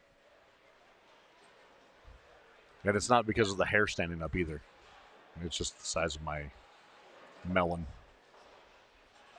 All right, so we are making our way to the grand finals. Slowly but surely. Yeah, we're not there yet, but. And, so we got cameras, as you guys can, well, you can't see based on the scoring, but over here, 37-38. We had a little oopsie-daisy with the ball return, so they get an extra 3 minutes of practice. So we've got a pair here to our right that's going to be a little behind, just due to the same kind of weird thing we had the other night, right? Like the mechanic couldn't find the bowling balls, and then it was a pin all the way up here in the underground at the arrows. Those pins are sneaking up. Yeah, the gremlins are larger than charge this week. No kidding. So. Hey, Schlem, you yes. know, Matt McNeil has his McNeil-isms turned on high today. I'm just letting you know because I was in the booth with that's him. A fair warning? Okay, yeah, got it. And so I told him, I cannot wait for the championship match when we've got Roto Schlem with his alter ego, the Gremlin, and McNeil. That's going to be fabulous. Yeah, so, get your popcorn ready. And it's going to be a fun show. It's like pay-per-view, but we're giving it to you for free. Yep, so, pay-per-view, but we still don't have all the extra cameras. Yeah, no extra. So you're just stuck with the two that we have that are now zoomed in at pretty good angles. Yeah, we got some. Blair got some adjustments. I stepped out for this last set, so obviously that looks a lot better for y'all. Yeah. Again, we don't have the feature to take. We're not here to take a request on what pair you want to see next. But we're going to broadcast what we have right here in front of us. Yeah. Okay, so Schlem, just to bring you up to speed. Yes. 37 and 38. Yes. That's weird because 39 and 40 say 37 and 38. What's that? Up there, look, 39 and 40 say team 37, team 38. That threw me off for a second. But the actual 37 and But it does say are, lane 39 and lane 40. Yeah. So they doubled the teams. Yeah. So 39 or 37, 38. That was a very, very, very tight match last game. Okay. Came down to the final frame. So. And as we're getting here in front of us, same kind of thing, right? So as we've discussed in previous rounds, so when we've got 6 on a pair, we get 3 advancing. We've got 5 on a pair, 2 advancing. Right here in front of us, 35-36. We're going to get the top 2 out of the 5, and then 33 and 34, we will have the top 3 out of the 6. Shoot, I'm laughing. Justin is in the chat. He's firing in. He's the president of the Dwight Burns fan club. Hell yeah, that's what's up. I love Dwight. Dwight's a really cool dude. D. White, like it, man. Yeah, and he made it pretty far yesterday. He had a good run yesterday at the other place. Tatum, right? The Tatum. Oh, Tatum, that's right. Channing Tatum. Tatum, yeah. The TAT Amateur Masters. Yeah, that's And Blair, you know what you mentioned about the last round? We do have that on 29-30. We've only got 3 in a pair on 29-30, so only one player is going to advance off that pair. Yeah. So we got 2 if you're on a pair with 5, which is 35 and 36, and 37 out of the 38, 6. and then 3 out of the 6, 33 and 34. So yeah, I want to be a member of the Dwight Burns fan club. I'll send my membership application to you, Justin. You should get a coffee mug, maybe a nice lapel pin. Yes, that'd be awesome. Maybe even a foam finger. You can wave behind him. Let's go. Let's go. So, again, I don't think we know exactly who's in front of us. I guess some of the handicap divisions based on looking at the sheets, because we've got some people, again, studying and to see who gets what handicap, and everybody's trying to figure out what's cooking, right? Yeah, so every division's on the floor right now. So after this round, it will start whittling down, and we'll be able to get more information for you on handicap and stuff. Not in a couple rounds. I'm not promising next round. But in a couple rounds. Yeah, because we're still going to have chunks of people, because some of these pairs are going to condense and come together, right? Like, it's just the nature of the draw. Yeah. Oh, that lady's still bowling. She was the lady that just bowled over on, what lane was her? 29 and 30? No, she's on 27-28. Okay. she she was giving me a hard time with the scratch off tickets. She goes, "Sweetie," she goes, "every time you give me a ticket, it says I'm not a winner." She goes, "I don't like this," and I gave her some extra ones, and she goes, "I think you stacked the deck against me," and I go, "I would never do that." But yeah, it was funny. Both times I passed them out, and she would come up and she'd grab my arm, and she's like, "You're giving me the wrong ones." I'm like, my apologies. Yeah, that was a fun bonus. You know, when SPI sponsors an event, which this is a Rotogrip sponsored event, Yeah. we show up, we bring some fun. We show up, we show out. Yeah, and scratch off tickets were a fun little Huge hit. Yeah. Although I think some of them didn't quite understand because we still have some of the unclaimed prizes. But hopefully, people are still bowling. Like, we got stuff going, right? Like, people are coming in after they were eliminated. And they're like, okay, I'm here to get all my stuff now, right? So it could be that some people were just waiting until they're getting ready to roll out of town to collect all their stuff. But no, you're right. It was fun, walking up and down, passing those cards out, and people scratching them. I'm like, we're in Vegas, let's gamble. Yeah, that's what you should And they were excited to gamble more. And then, of course, a couple of funny ones. Had a group of guys. I think they were part of the Filipino group, right? And he goes, his eyes got real big. He goes, "Oh, you need to hit me again." And he starts hitting the counter. He's like, "Hit me again." He goes, "That wasn't enough. I need more cards." And so when I walked up and down the concourse and I came back and I said, he goes, "Can I play another round?" Okay, let's play another round. That's and he's like, fun. hits the table. He's like, "Hit me again." I'm like, It's like okay. blackjack. Exactly. I said, "Okay, well, this is not how this is going." Yeah. I said, "I'm going to keep walking around." If I got more, I'll come back. Yeah, Really. exactly. It was fun. Yeah. I had a good time doing that.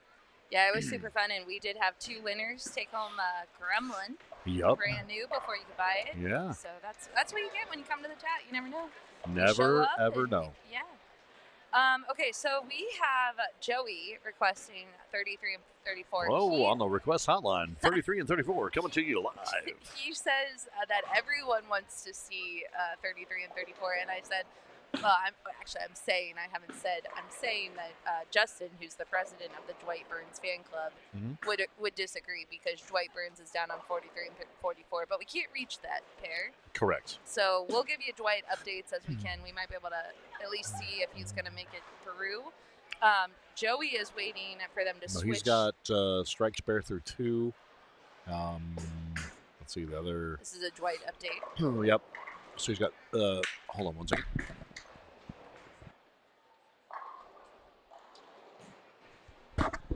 Sorry about that. Had a little itch in my neck. Yeah, A bowler down there has strike spare strike, or no, strike spare spare. Strike spare. Dwight's got strike spare. We've got spare open and spare spare. So yeah, tight match down there on 43 and 44. Yeah, and Joey's also waiting for us to switch to the scratch bowlers, and you're going to be waiting a while. And where are those located? No idea. 1 and 2, I think. Okay, yeah, we can. No, I'm just kidding. Oh, yeah. Actually, and you know what, Blair, you talked about it. We're actually dwindling down. So we're not using 51 and 52. That's a breakdown pair. I don't think we're doing 41 and 42 either. I think no one's bowling there. Okay. Nobody is. Nope, you're right. Ghosts are bowling. And then I just looked down and because I mentioned that, and 1 through 6 is off. Okay, so we are getting we're down. starting to shrink here as the rounds go by, right?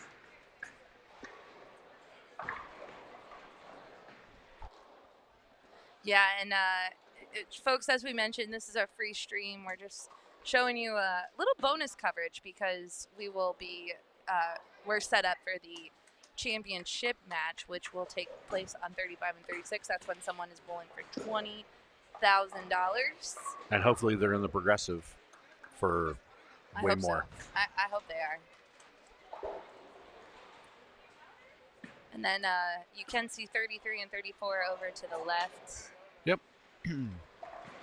So we can give you a scoreboard update because you cannot, we don't have the dual camera. I mean, we got 2 cameras, but we don't have dual cameras on each zone in because, to do the scoring in plus. We'll get the scoring for the championship. Yeah. We'll get that dialed in, right? But the fact of,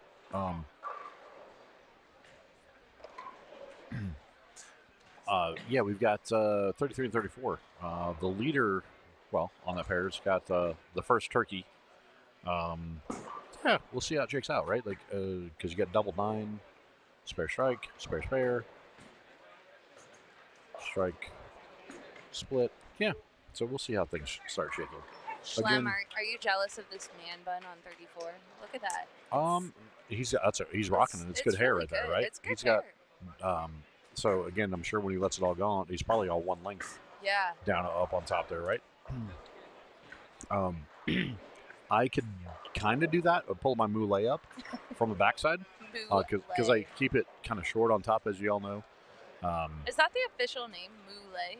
No, it's called a mullet. I was gonna say, like, But what? I try to be, bougie and call it a moulet. Moulet?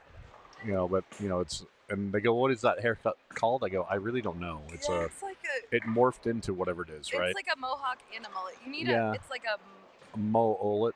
yeah, I don't know. Or I don't know. Yeah. It's like Or a mole hawk. I don't know, however you want to. yeah. Mohawk sounds actually kind of cool. It does. Yeah, But, that one's actually and people always ask why, and I go, well, because I'm old and I still have hair. So there you go. That's it. there you Why have it. not? There you are. What's funny is I say that is I was standing in the ballroom before the squad started, right? And this kid comes up and he goes, "Mr. Schlemmer," he goes, he shook my hand and he goes, "I really like your videos and what you do when you talk." He goes, "I was really scared to talk to you the other day." And I go, and Lee goes, "What was it, because of the hair?" I said, "Dude, I'm not that scary." I said, "I know that looks kind of scary." He goes, No. He goes, "I was just nervous." He goes, "Seeing all you guys here and this whole thing." I said, "Dude, I said, that's why we're here." I said, "We're glad that you're here." And he's like, "Well," he goes, "I appreciate that." But anyway, yeah, it was, of course, Lee joking like, "Oh, it's because of his hair? That's what, that's why you're scared?" I mean, of course, I'm also rather large, too. And he was he was a smaller guy, right? Yeah, sure. So That's fun. next to him, he came up to like just above the middle of my chest, Nice. right? So I get that aspect. So. Well, Matt McNeil and I both have decided that you've made it in life because you're on a souvenir cup. Well, not only this is the second rendition of that. I'm telling you. Because we did our two souvenir cups. Yeah, Oh, we did the Find Your Edge tour. Yeah. The summer before, and so.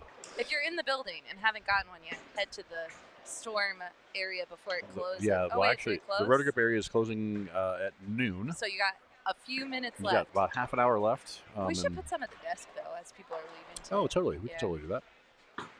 But, the Gremlin Cup that happened to be the other alter ego, I guess is me. I don't know. Yeah, I like it. But, yeah, it turned out good. All right, let's look at the scores. Let's see what we got, going. That is... So I've now seen 2 gutter balls. Yeah. In, like, the last 4 shots. Yeah. Yeah, and it's one of the things. It happens, right? It doesn't matter how great you are. Like, it's just one of those things. Well, this pattern, as Matt observed earlier, and I would say that I observed it this week too, as the day goes on, they are transitioning so quick. Mm-hmm. And I think some people are trying to bail out and move in left and move back right. Mm-hmm. And then that's when the gutter comes into play, or they'll tug it. Well, it's one of those things of if you're not used to playing that part of the lane, which most people aren't. Right. Because, let's face it, when you bowl league, more often than not anymore, it's one of those things of you're kind of playing it. It used to be second arrow, and now it's more like third arrow. And it's just a transition of over time, right? Because, like I like to explain to people, lane panels age every day just like we do.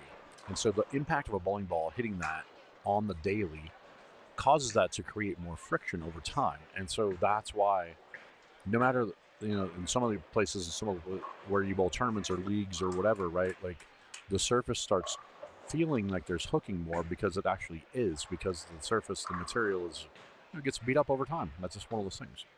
True story. And we've got a pressure cooker, like we talked about, the 2930 has 3 on a pair, which one coming off of it. And they are all within like 5 pins.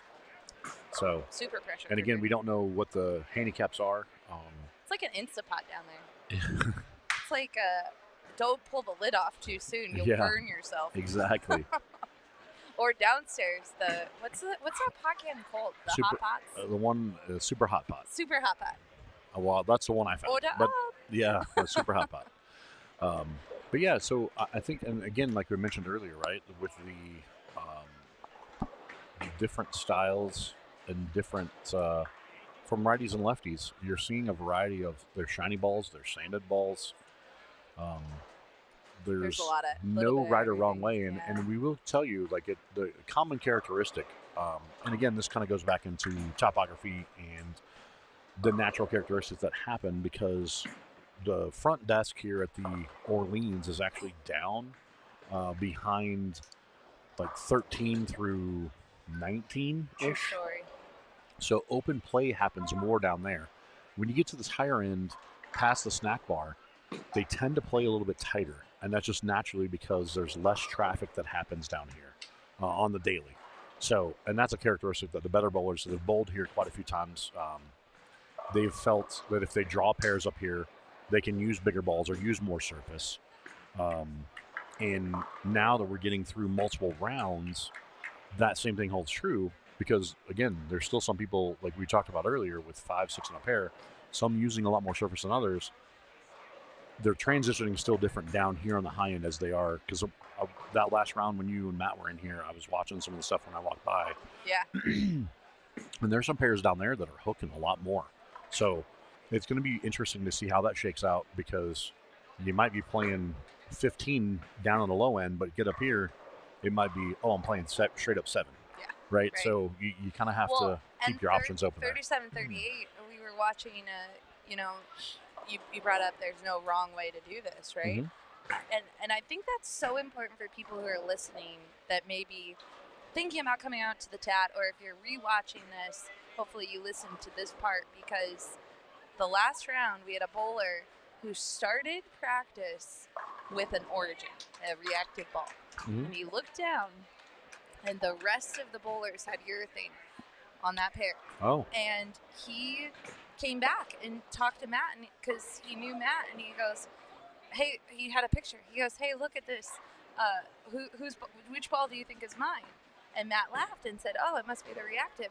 But then as practice went on, he started to question himself. And he pulled out urethane. Everybody else is doing something different. And he struggled. And then he switched back to reactive in the 6th frame. Yeah. And he almost made it back because he almost struck out. Gave away too many frames. He gave away too many frames. So that's where He it's got so psyched out. important that you know what your stuff does. Don't worry about what everybody else is doing. Don't worry about it. I mean, I take that back. You have to watch the ball. You have to watch a lane transition, right? Right. But in a case like that, if you have a good look and they don't go join them. Right. Or even if they have a good look, but you have a good look too. Correct. Like, just, watch it, pay attention, but don't fall into that trap of doing what everyone's doing just because you feel like you should. Correct. And again, that comes with experience and time and understanding your arsenal, and that's it's tricky. One of the keys to the game, right? Yeah. Like it feels like a constant chase sometimes, and it is, in some cases. Yeah. So we're watching some of these pairs here in front of us, and the same kind of thing, right? Like the enjoyment. You can see I can't say. Well, I guess I can say it. Compared to what we saw in the first round, right? There was a little. I got another story. That was a crazy one too. From with Lee up this morning. Yeah. Anyway, the pressure that's starting to mount as we get less and less people, right? Like you're seeing a lot more emotion, a lot more reaction. Both negative and positive, right? Totally. Like some people they're trying to ride the wave, they're trying to get hyped up, and other people are, as soon as they throw a bad shot or something, they're mad at themselves. And another thing we want to reiterate, and it happens almost every event, whenever you get to the finals, right? They tell you what time you're supposed to be here. Oh, did anyway, it happen? It happened. No. Lee came in with a young man, I can't remember his name, because he just came in and got to pick up his ball and stuff this last round. Him and his buddy or brother or whatever. And he's like, he saw his check. He's like, you went out that round. He goes, yeah, I was here. Lee goes, we walked from the parking garage in, and he thought it was the later time. And so he took a 0 for the first frame. They wouldn't let him go back, even though they didn't get to the second frame. Yeah, it was like, well, you weren't on your pair to start, right? Ed said it. It happens so all the time, right? And we've had other people like, I thought I was on the other one. Well, if you listen to the overhead, you have to pay attention to when your squad is drawing and get your lane assignment and be there when it's your time to bowl, because there's no real long breaks between these rounds. Nope. we're in a constant flow now. Yeah. And anyway, lesson learned. And he's Man, like, that's rough. I'm really like, Lee goes, are you going to come back? He goes, well, yeah, I'm going to come back again. He goes, I want to try again. He goes, I made it this far. Yeah. He goes, but unfortunately, I just came up, and he ended up like not advancing off his pair by like 20, I think they said 22 pins or something. Right. So missing that first frame did cost him. Man, and Ed makes yeah. that announcement so clear this morning too. He said it like 2 times, and he made everyone listen because it happens. And then what happens is like when the round kicks off, they try not to make announcements. Correct. So Ed said, hey, if you're in these divisions, head down to the tournament office in about 15, 20 minutes. I can't make the announcement. Yep. So you do have to be paying attention, and it's tough. Yep. It was packed in here. There's lots of people. Oh, there was, that's what I told him. I said, trying to get from the booth here, after that first set, trying to get to the booth to the ballroom, like it took me, I felt like over 5 minutes. That's like what Matt said too. Yeah. That's why I'm camping out. I couldn't get through the crowd, and it's awesome. That's what's great about this. Like I said, with the groups of people and then other people hanging out watching. Yeah, it's awesome. Okay, so in the chat we do have some fans of Curtis on, which is our great hair guy down on 33 and 34. Oh yeah, nice. The pink and blue. So right. yeah, so if you're watching Curtis, he is on 33 and 34. Little mixer for Tarika. Oh wow, that's big. Turkey. Yeah, she's got double, split, 3-bagger. Yeah. Taking the lead. Well, and she's got part of her group and posse from California. That's cool. They're all supporting each other, and yeah. Ooh. Again, looking at these pairs, when you look at scores like 33 and 34, example, you've got 3 really close. 4th one is back. The other 2 a little farther back. But again, you've got another 6 shots. If you throw the back 6, you never know what's going to happen on 33 and 34. Never. Yeah, you never know. And we're starting to see. Can you give him a Dwight update down on 43 and 44? Dwight's actually up on 43 right now. Strike, spare, strike, spare, strike, spare. So this must be his strike lane. Let's go. Let's see if Dwight gets it here on lane 43. Does he like it? Yep. That's a strike lane. So he's pacing Dutch 200 through 7. And it looks to be he's right in the thick of it. The C bowler ahead of him has 119 double up. 1-0, 1-0. Yeah, Dwight's he's on a pair with 5, so that means 2's coming off. So he's in the spot for the 2nd spot. So he's hanging tough. I just would like to say that if you want to do an eye exam for yourself, you should come to a bowling center. Because I'll tell you what, I need a new prescription. I have mine in a few weeks because I get the reminder. But yeah, this is always a good reminder of. I already know my eyes are a little different. Yeah, how good? I mean, I'm wearing my glasses right now, so that's why they're better than normal. Yeah. And I still think that I could get even dialed in a little bit more. And people are like, "How do you do that?" I'm like, "Well, you go to the eye doctor for one. That's the easy way to do it." Yeah. So, yeah, and then when you get in bowling centers like this where the lighting's not so great back here in the settee, and as you can see in the bowlers area, there's shadows and there's, like we were doing the video stuff this week, Blair, right? And the spotlights from the canister lights on the ceiling, and it's like light splotch, darkness, light splotch, darkness. Yeah, it's yeah, definitely need to call my eye doctor and sign myself up for a little appointment here. All right. Note to self. Put that on the agenda. All right, so Justin, our president of the Dwight fan club, he says, that's great, keep it clean, give yourself a chance. So he's sending Dwight a message down there. All right. Yeah. I think there's another, I think Dwight's bowling with another guy from Arizona down there too. It might be Arizona crew. That would suck too if you're paired up with someone. So that's got to be... Eric, right? Is it Eric? The one that just bowled? C bowler? Yeah. I think that's Shauna's friend. Yep. And then Craig Harrington's on that pair. So that must be that's the senior pair then. Oh, that must. So again, yeah. we're trying to figure out. So Hare is the D bowler, and again he's trying to play out with urethane, and that didn't look so great.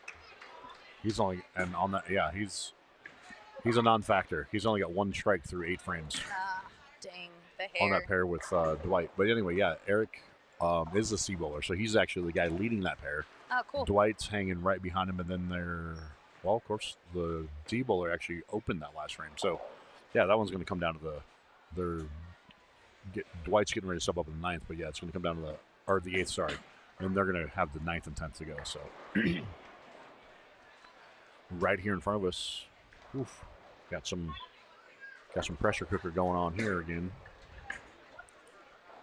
D bowler and E bowler are both tied, but the C bowler spare up. I mean, strike here and maybe catch a double. You never know what could happen. Brooklyn called it.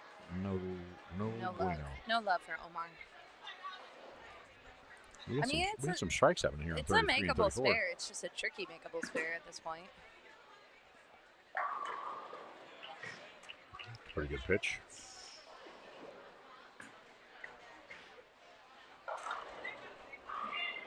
Okay, the Curtis fan club, he's going to be stepping up on 33, all the way to your left of your screen. All the way. Okay, yeah, that is way left. Yeah. Like he's on the approach. You can see the ball in his shoulder. Yep, that's okay. Curtis right there. Does he like it? Not bad. Not bad. That's a huge shot too. That gets him. He takes him and C. It actually takes him ahead of C going into the foundation frame. Over there on 29 and 30 for the only one person coming off that pair. You've got 159 posted. Looks like 186. Yep, and the 171. So again, we don't know what the handicaps is, so it could be anybody of that 3. Really, if they're all kind of close. And I think the other thing we're starting to see too, Blair, is I'm sure you and Matt, you guys already touched upon it, with the pattern, the transition, and exactly what happens when you have 4 or 5 urethane balls on a pair. It stretches it makes the lane stretch, and when we say stretch, it actually. Urethane balls are not like reactive. Even though you add surface to them, they dig in, but the problem is they pick up oil and then they displace oil. So they actually lengthen the pattern for the most part, which can be good or it can be bad based on your rev rate and how you throw it. And the fact of the extra oil down lane can turn into hold, or it can also, if you're throwing urethane, it can turn into where, we got cooking down there. So Tarika here is taking a lot of extra time on 39. Yeah. Because she's on a 4-bagger. Yes. And again, I think there's some handicap in play on this pair too. So yes. we won't know, but she's a really solid player. Mm-hmm. Pulls it a little bit. And that was a Yankee. Yeah. And no, she's not a Yankee fan. No. She's a baseball fan, but not a Yankee fan. What's her team? I want to say the Giants, I believe. Okay, the Giants. They live there in Cali, right? Yeah. And I believe that's their jam. All right, that's fair. Mm-hmm. Never know. There's some teams in Cali, so you gotta. The Sacramento Athletics. I mean, the Oakland. No, I mean the Las. No, yeah. Sacramento A's. Yeah. Well, they will be the Las Vegas with them. Eventually. Supposedly. Hopefully. Yeah, I think they have broke ground. So. That's a different story for a different day. Yeah, no kidding. Of what's actually happening there. Yeah. But anyway, Tarika converts the spare. This is where you see, like, she took some extra time. Mm-hmm. Like, it's starting to get the nerves a little bit already, and it's still pretty early in the day. Well, I guess it's noon. It's not early. It's almost noon o'clock. They've been bowling since 8 or 9. Yeah. Another washout. That's like I said, it gets into the. You're going to start to see that, especially when you get up here in the high end, and if there's people using urethane. So not only are the fronts playing tighter, and then urethane starts to stretch the pattern, it makes it that much tougher. So in some cases, And again, everybody's going to attack that different, right? Some people will go, okay, well, I need to move left and use it as bounce. Other people will go, okay, well, I need to go to a different ball and use it as hold. And then some people go, hey, I just need to get a super strong ball and just cut through all of it. Yeah, and by the way, you only have 10 minutes of practice, and some of the bowlers weren't bowling last round, or maybe they came off of a really, really tight pair, and so their nerves are going. Like our friend Omar here, he started okay, but then it seems like he got caught in a little transition, and now he just can't find his way. Exactly it, right? And even when you say you get 10 minutes of practice, if you've got 5 or 6 on a pair, it's not a lot of shots. No, it's only a few shots. And like especially you alluded to, Blair, especially if you're sitting down and, hey, all of a sudden your back tightens up or your foot tightens up or your hand hurts or, it may take, you think about it may take 8 of the 10 minutes before you start to get the right kind of feel on your hand, and you're like, okay, but my feet are in the wrong spot. There's just a lot of and then lot you of only things have to 10 it, right? frames. You have one game to figure it out. Yep. And really, it's not even 10. You have like 3 before it really starts to, the nerves start to kick in. And we're starting to see some of these pairs. Obviously, they're finishing up here. And again, we don't have exacts, but man, if they're within 20 pins and you don't know what the handicap spots are, because again, it's based on whichever group you're in. There's no this group always gets this set amount. Right.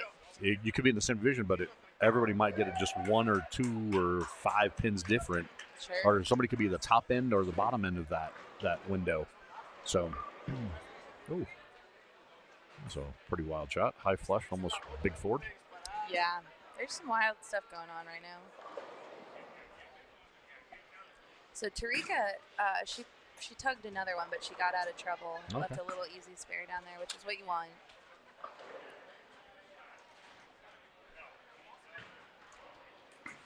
And I think that's the cool thing too is, we talked about all the different styles, but the other thing is the diversity. And when I say that, I mean men and women, young and old, all of it, right? There's, because I like the pair over there, like the one lady I say about the scratch offs. I mean, I don't know how old she is, but she's on the older side. And then we got a couple of the younger, maybe 20-somethings, and then same thing with the guys, right? We've got some guys that are in their 70s that are bowling, and then we've got some kids as young as like 16 bowling. Like for sure, it's the we had a kid check in that he's going to junior gold next week. This is his tune-up for junior gold. I love it. I'm like, this is great. I mean, if you're close and you live local, that's a great investment into because it's set up where they get the smart money, right? Like, so it's a deal of warm up to junior gold. Think about that. Right. Well, got some college players that are home for the summer that. And that's a typical thing. You usually see a couple kids that come from a few different colleges that travel and room together. That it's just a cool thing, right? You see all the different ages and groups.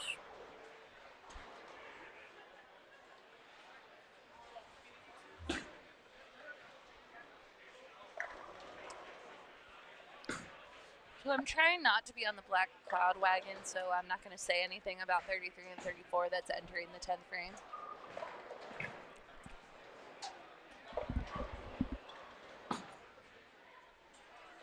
And they're entering the 10th foundation frame. Again, we got some tight numbers there on that pair. Curtis is actually looking at it right there. Curtis has got that locked up on 33 and 34. So now it's going to be a matter of the second and third position coming off that pair. Hey, guess what we got, Schlem? What did you get, Blair? Oh, we got some sheets. Did you get mail? You got mail. I just got a letter. That's aging myself. My sister was young. She listened to Blues Clues. I'm just saying. Anybody. All right, 33 and 34 here. So we do have some handicap. Right, okay. So the A bowler is Paul from Mexico. Yep. He gets 28 pins. He gets 28 pins. 28 pins. Okay, and you just had 177. Tyler gets 29 pins.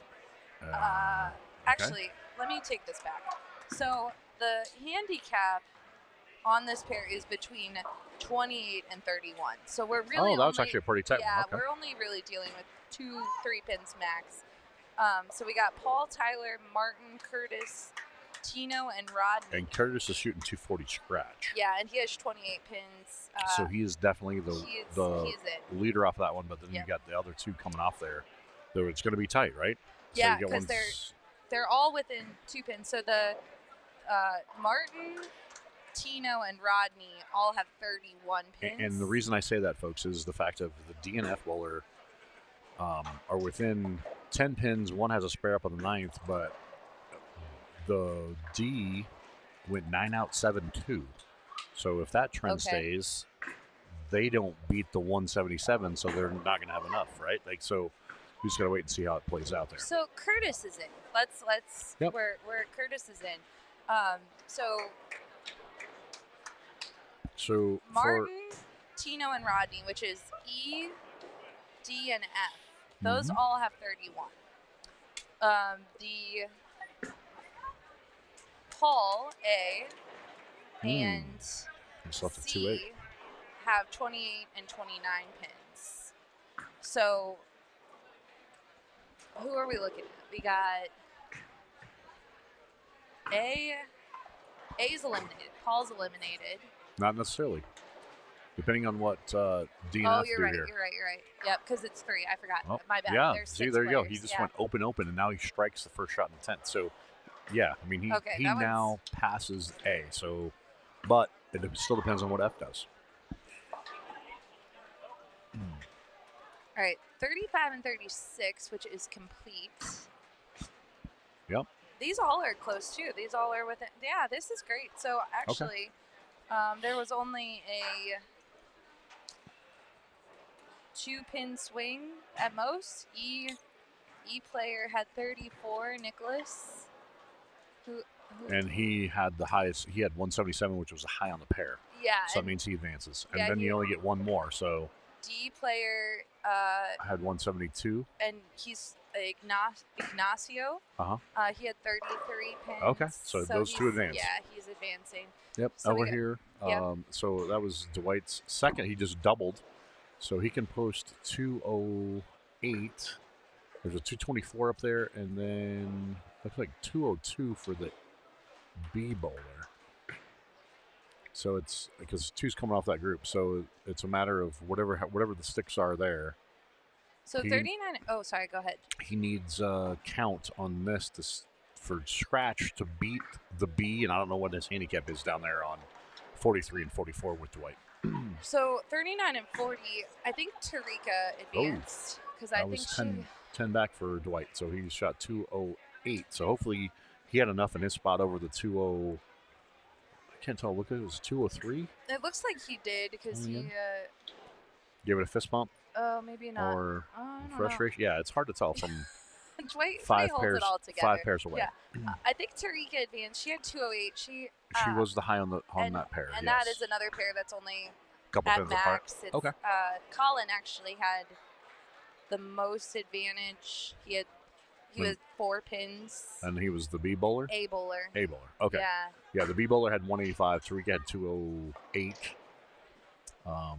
So it's probably Brendan and Tarika moving B on. and D are advancing off that pair. Okay, and then where are we at? 37, 38. Mm-hmm. They're all done. There's a 200 from the B bowler. David, I think, is advancing from Monterey. Okay, so back here on 33 and 34, you have the C bowler went 8 out to shoot 205. Wow. And then you've got the F bowlers can strike here to get to 201. Does the F bowler get more pins than the C bowler? No, the F bowler gets the least number of. The C bowler got 2 pins on the F bowler. Okay, but it's still it's going to be those 3 though. Yeah. Yep. B, C, and F are going to advance off 33 and 34. So that is Tyler Ross, Curtis, and Rodney Becker. All right. And Sean, we're going to take a short break. So we will start getting sheets every round, which is great. Okay. So now we're getting to that spot where they have a little bit of time. We're shrinking, and so it's one of those things of, like I said, we were going from 7 through 50. with one dead pair in there, and you got to think we're going to lose another few pairs going into this next round. So yeah. it's going to get fast and furious here, coming at you quickly. Here we go, and we're leading to the grand final. So, yeah, all right, well, we will be right back.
All right, welcome back to the Leaning Tower of the Orleans. What happened?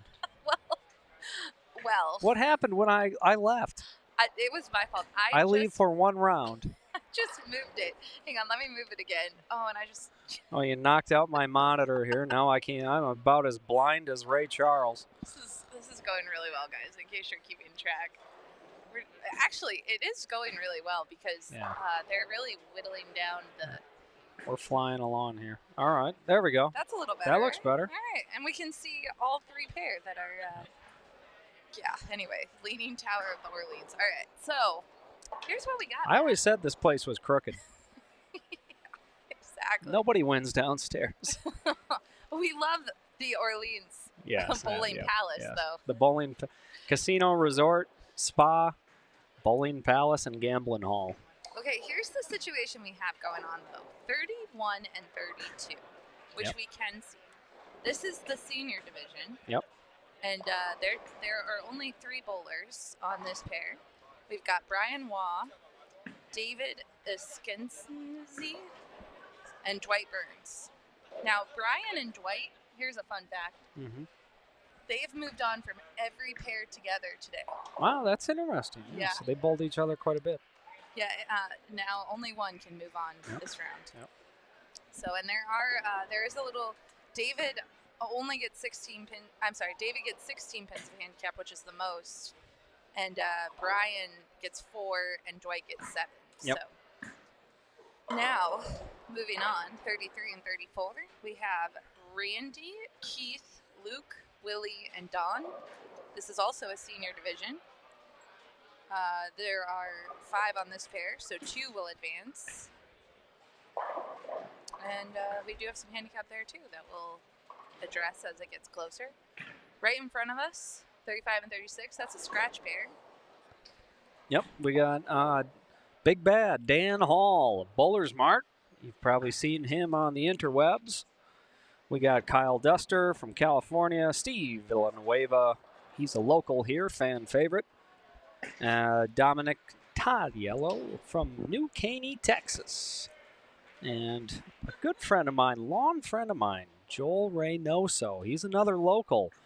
Just another local guy trying to make good out here at the 2025 Summer TAT. Joel has bowled a few of these, as has Steven. He's a hell of a bowler. I've known Joel probably, I don't know, about 15 years. We bowled quite a bit together against each other, and he is a very good player. Very, very good player. Got a shout out for Daniel Hall in the chat. Yep. Big Bad Daniel Hall. There he goes. Yep. Another light shot for Daniel. Now, we've mentioned it every round, but some people might be tuning in for the first time. This is not fresh. No, they oil in the morning, and they run them. They just run squad after squad after squad until the Grand Championship Finals. So that's the next time you're going to see fresh oil. After that, it's just whatever you have is what you get. The old flat 7 for Villanueva. And a wry smile. Even 4-pin just stood straight up in the flat gutter there. Yeah. Quite odd, actually. You generally don't see the 4 or the 6 just stand straight up in the channel, but from time to time it does happen. Steve, he's got a really nice, simple game that served him quite well over the years. I remember bowling junior Olympic gold now you're dating against yourself. him. And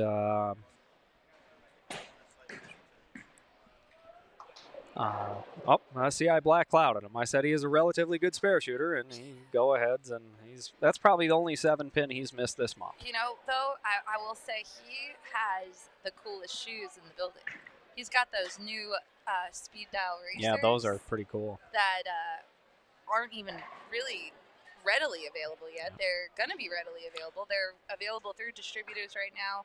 Pro shops have them, and then you'll start seeing them right when league season gets going. So yeah, make sure if you're looking to get a pair, make sure you talk to your nearest VIP Pro Shop operator incredibly quickly, because they'll come and go. yes, they will fly off the shelves.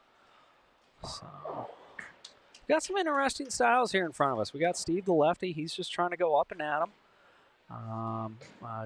Joel's definitely doing some left to right.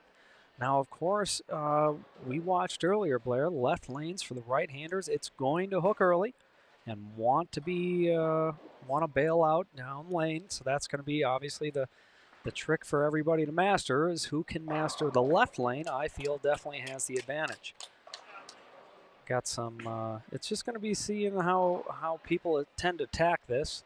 I think spare shooting is going to be absolutely critical here. Of course, Daniel unfortunately didn't convert his spare in the second. Everybody else, you got Steve who did a drive-by on the 7-pin in the first frame, so those guys are already in arrears. And once again, if there's 5 on the pair, only 2 advance. That's right. That's right. 2. Yeah, so on 33 and 34, actually, I thought the D-bowler had a double, but he did not. I looked up and looked back down. I was talking earlier about my eyesight.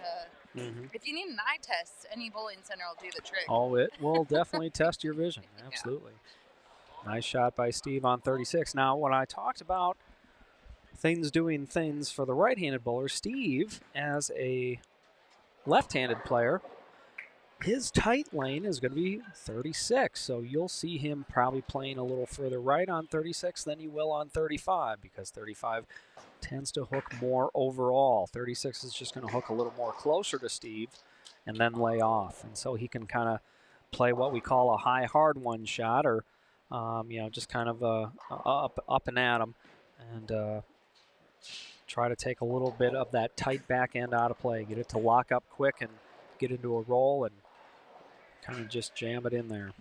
So a little 31-32, that's our 3-person, only 1 is advancing off. Brian there, he is clean through the front, or through the first 4 frames. Really big, really big. Yeah, that's solid. And then Dwight here, he had an open, looks like he split on the lane he's on now. That's his shot. Oof. Little outside again. And then our C bowler does have the most handicap, but Brian is staying healthily ahead of him. So at this point, anything can happen, but Brian is leading. Well, Joel Reynoso, letter D here in front of us, off to a quick start with a double. Also, we have the letter C bowler here, Mr. Duster. He is off to a quick double. So both these guys, a quick start because all 3 other players have an open and no doubles to start out. So these guys are in the driver's seat early. But of course, here on Sunday Fun Day at the TAT, Blair, things can change very quickly and often do. Yeah, it's already happened today. They've been changing. We did get a question. I think Curtis went down to the lower end of things. And then Justin O'Donnell, Matt, you missed out on a really fun thing. Justin here, he's the president of the Dwight Burns fan club. Oh, yes. And so I'm going to apply for my membership. Oh, you're just now applying? I've been a card-carrying member for the last 8 years. So, see? All right. There we go. I actually keep my membership card on me in case I ever get checked. Yeah, and he just requested that someone go order some curry for Dwight at the snack bar. Okay. Yep. We'll work on that for you.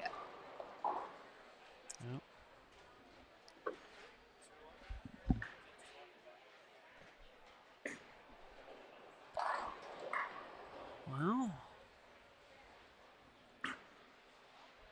we got Mr. Duster and Mr. Reynoso, each with early triples here on 35-36. Very strong start. Gonna have to see if Daniel Hall and Dominic and Mr. Villanueva can try to bridge that gap. But, ooh, tough hit for Dwight there, the old 79. Man. Yeah, that'll. Yeah, that order of carry didn't get there in time, that's, Justin. That's oof. I think maybe somebody didn't show up for their shift at the snack bar. Yeah, no kidding.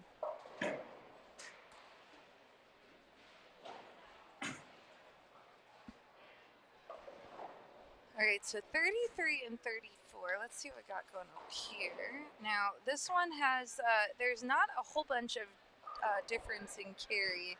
The person with the most carry, or actually there's two Handicap, people. you mean, I'm right? sorry. Talking about Carrie and Dwight, and you got Carrie on the mind. Yep, it's handicap. Yep. Handicap, sorry.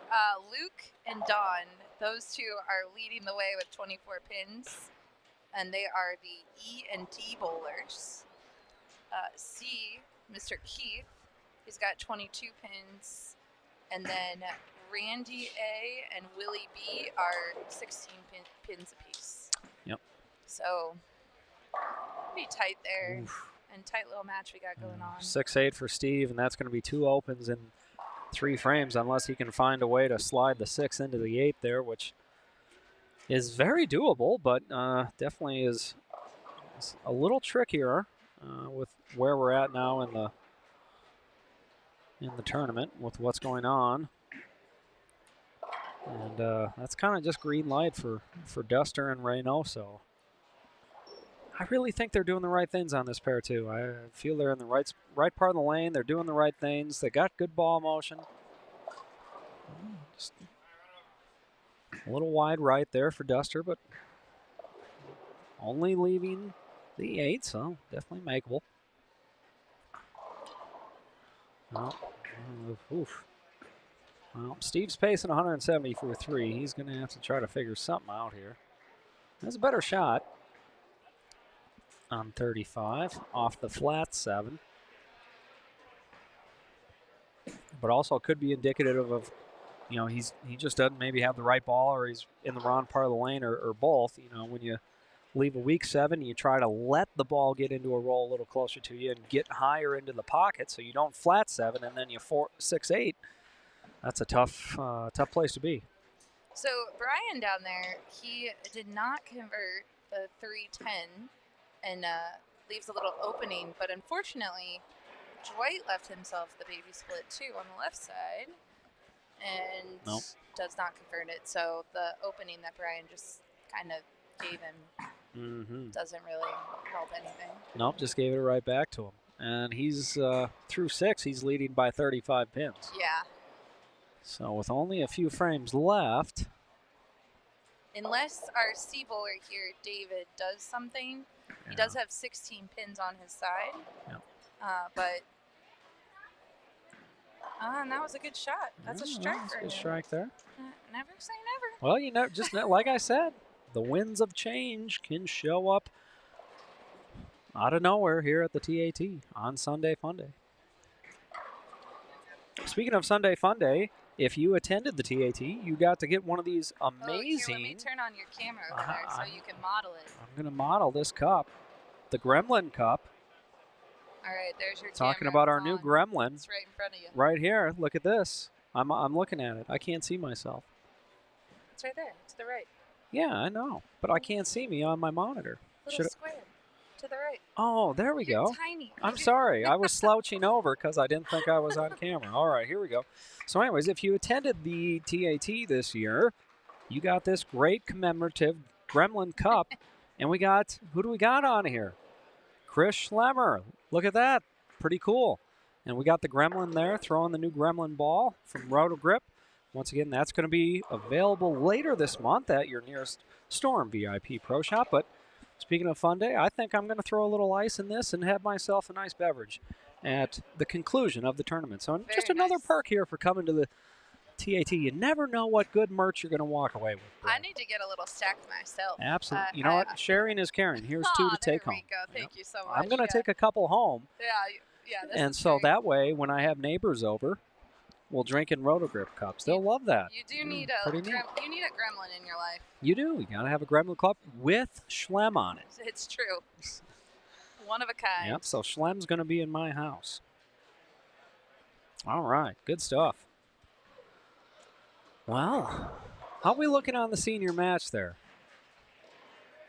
Which one? 31, looks 32? Like, looks like Brian still is. Brian is still good, yeah. He's still in good shape. Although this shot's big for David right here. If he can double, this is a big shot. You see him all the way to the left of your screen, folks at home. This is the green. Oh, flat 10. Flat 10. Yeah. Okay.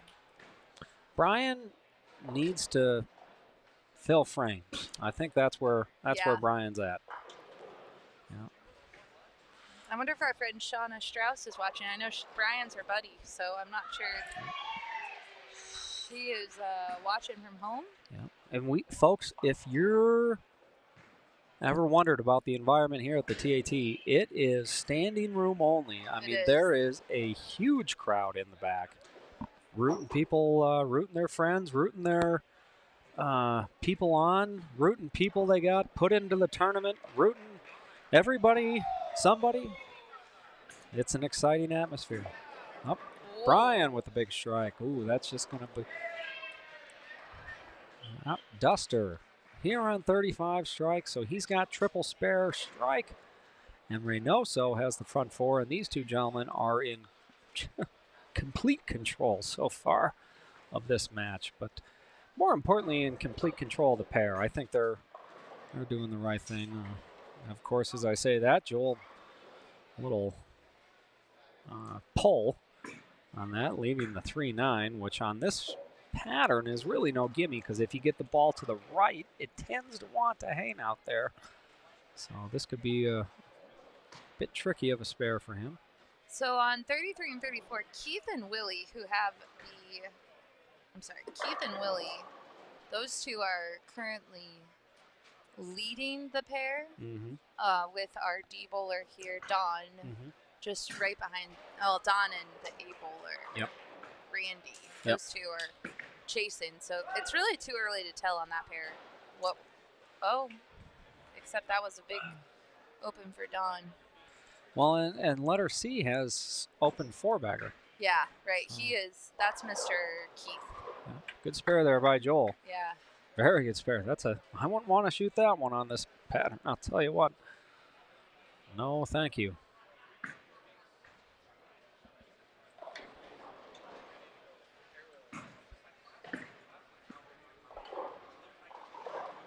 Brian up if he doubles here, which and he does. Yeah, that's pretty that's much Lock City. Now, I think, well, if both guys go off the sheet, they can force him to show up. Yeah. If not, he wins sitting on the bench.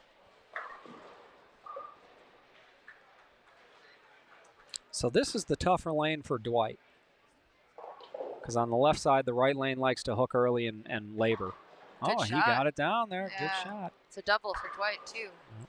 The carry gods did show up. So Dwight can get out for 190. The other guy can get out for 202.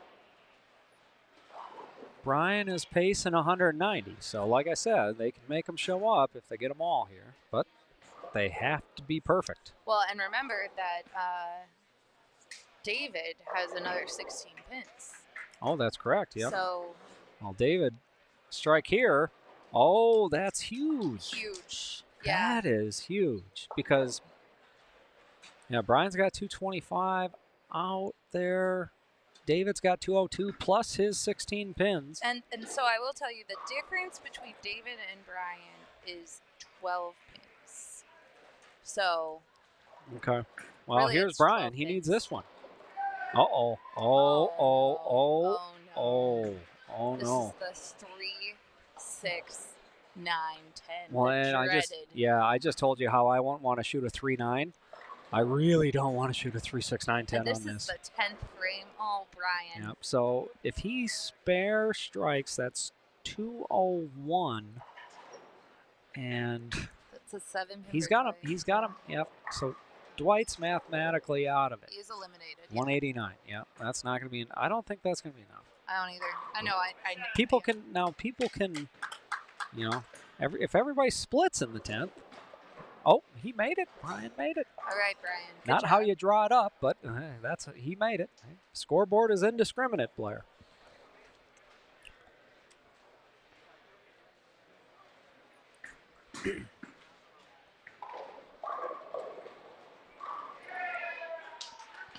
Oof. Well. What do we got going on in 35 and 36 well, land? Joel just 210, which is going to happen on the right lane. If you're going to 210, generally it's going to happen on that left lane. Sorry. Yep. Yeah, left lane, because it likes to hang down lane for the right-handers. Well, that's 34. That's a good shot by Willie there. All right, so Brian gets 9. Yep. That's 200 on the nose. So now his score needs to beat David by 12 pins. So if David gets the first one, let's see here. Where is he at? 180, 170, 180. So basically, David needs the first hit. David gets this one, I think he's a winner. If not, I believe Brian is a winner.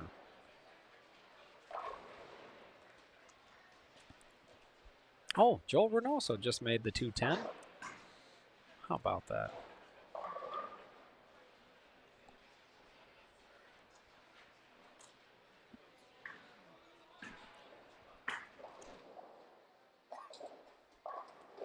Good shot by Don on 34. Well, here it is for David. This is the moment. This is his tournament so far.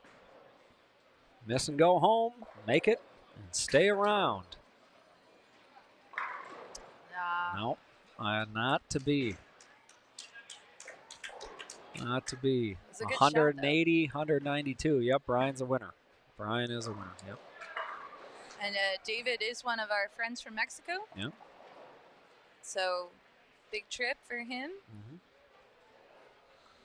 Yep. So Brian, does that win his division? No, because 33 and 34 is also senior. Okay. So, so next round, I believe. Don't quote me, folks, but I believe the senior division the finals will be next round for them. Yep.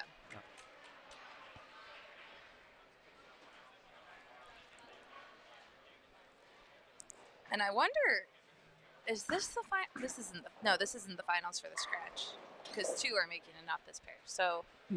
Yep. So they'll bowl one more match after this. Yep.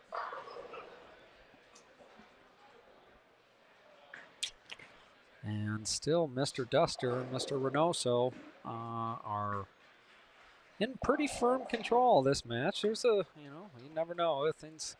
Daniel Hall still has an outside chance. Unfortunately, Villanueva and Dominic are firmly out of this. Okay, so 33 and 34. That was Randy, who just left the Greek church. Not what you want to see in the 8th frame. But this match is still pretty tight. Oh, wow. That's a nice brookie for Willie, right? Yeah. Big hit for Willie. Big brookie for Willie.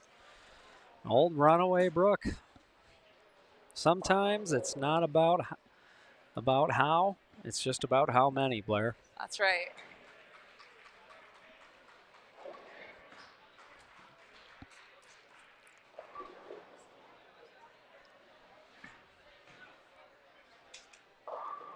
Yeah.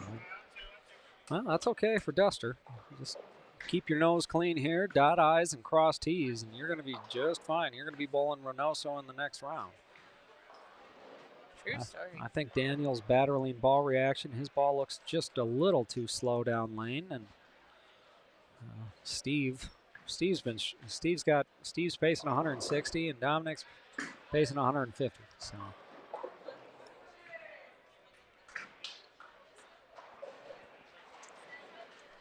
So Keith here, stepping up on 34, he's saying pressure what? Because Keith is leading this pair has 22 pins. Yep.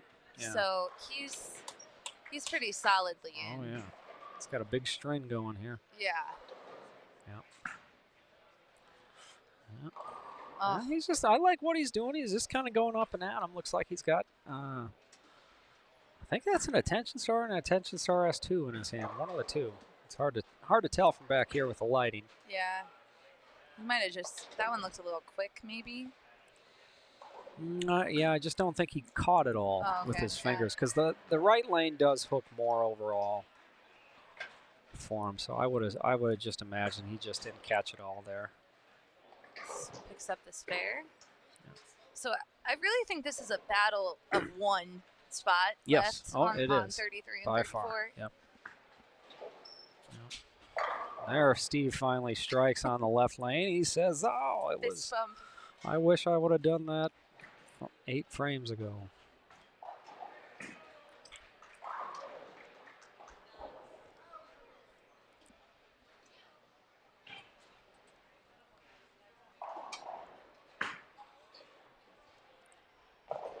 Oh, tough shot there, or just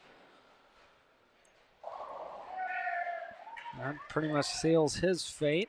Yeah. So it looks like the letter B bowler, B and C off 33, 34, and it's going to be D and C off of 35, 36. Kyle Duster, Joel Reynoso. Nice shot there by Duster. Boy, these guys are really dialed in. They're, it's kind of one of those things. If you're giving the lanes what they want, there's some score out there. If you're not, well, it's a pretty tough go. That was better, Dominic. Oh, tough. Well, as I always say, Blair, some days you're drinking fine wine, and some days you're stomping the grapes. That's. I'm telling you, listen, he's just touching the surface of these McNeilisms. Stick around for the grand finals, because that's when all the good ones really come out. Oh, yeah. I mean, how many people do we got watching? We got to have dozens. Oh, yeah, dozens. Dozens of people watching. Yeah, pretty much. On a sun-filled Sunday afternoon in July. We got Troy Kendrick, though. Oh, Troy. Yeah, Troy boy. What's up, man? Troy boy Kendrick. Yep. Steve's like, I'm ready to start the next shift. Can I get a re-entry? Well, is there a second chance? Yeah. Second chance tournament? There is. It's called the 2026 Winter TAT, brought to you by Storm. We will be here. Super Bowl Sunday. Absolutely. We shall be here. That's yes. right. Yeah. It's always a fun event. Yeah.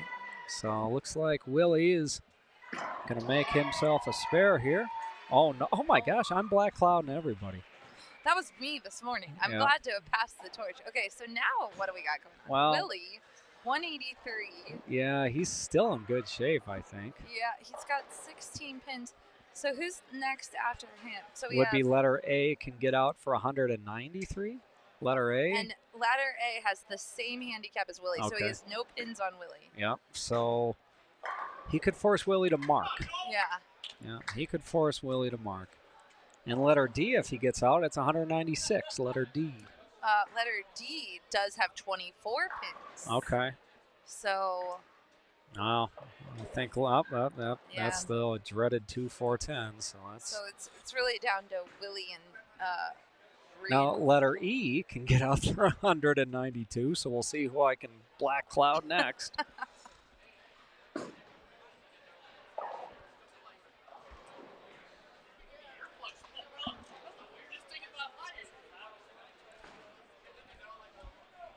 Willie has got a wry smile on his face. I always got to jab people because, even my elders always talk about how important spare shooting was in their day, and how they were all great spare shooters. Never missed a spare because you had to be a good spare shooter to be a good bowler back in the day.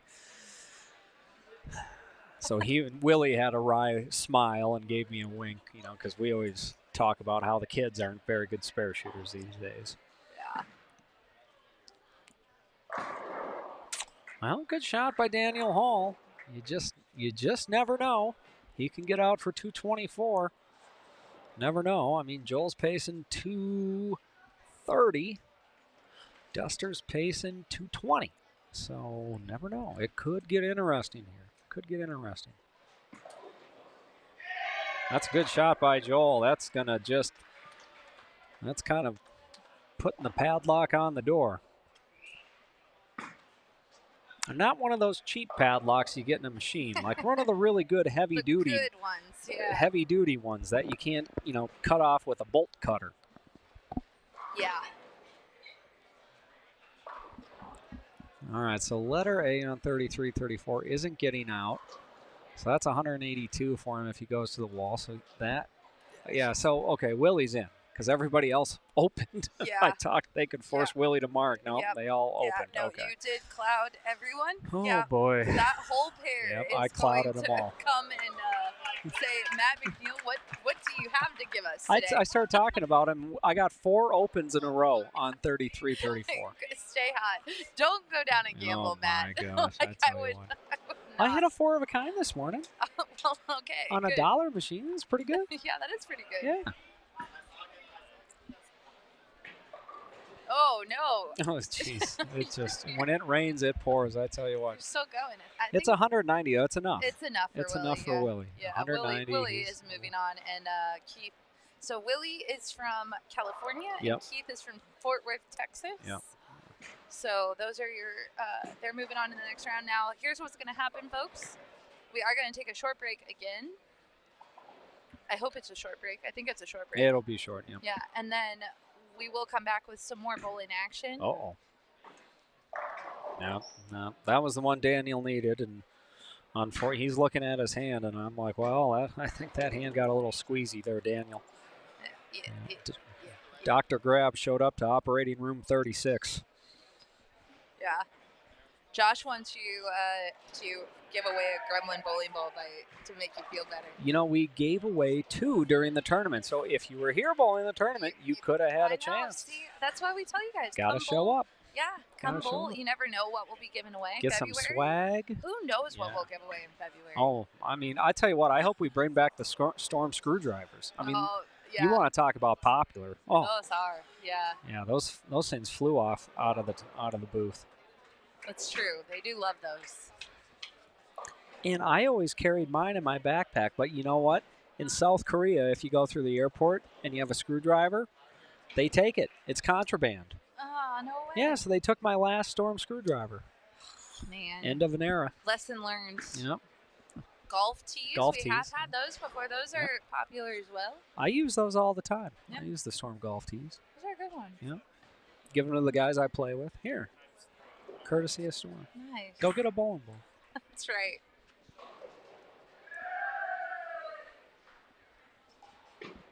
All right. So the other thing I'm going to do in the break is fix our camera again. Hey, that sounds good. Yep, Daniel's looking at that hand, said, why didn't you cooperate? You're supposed to be nice and smooth and relaxed. Yeah, that hand was not his friend. Yeah, oh, poor Dominic. When it rains, it pours. Yeah. Well, that's going to be... Great tournament, though, to make it this far. Hey, you man. got to bowl exceptionally well. And it's really tough. I tell you what, you're going pair to pair to pair. You don't know what you're walking into. You get a little practice, yeah, but you can get fooled.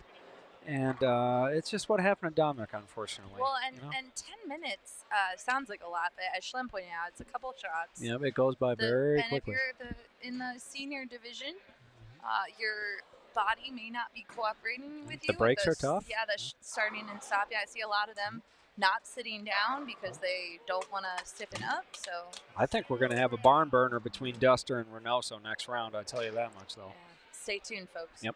I'm not sure where they're going to be, but they might be in front of us. Usually, you yes. just never know. Yeah. Wow. Good tournament, though, for Dominic. He would rather forget what he shot just now, but still a good tournament. Make it this far, it's a good tournament. Nice performances by Duster and Reynoso. 250 and 260. Yeah. My goodness gracious. That is some high-level bowling right there, ladies and gentlemen. High level. Absolute high level on this to be shooting that.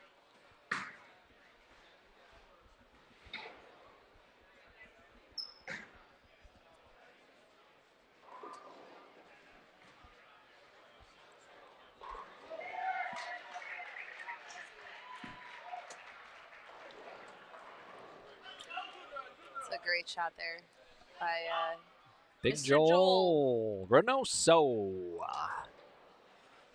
Yeah. Me and Joel worked the Open Championships tournament together. Ah, We were you both. go. That's cool. He was upstairs working in the EBI shop, and I was downstairs at the Global shop. Nice. But we spent a lot of time playing miniature golf. Nice. Yeah, we were big fans of the miniature golf.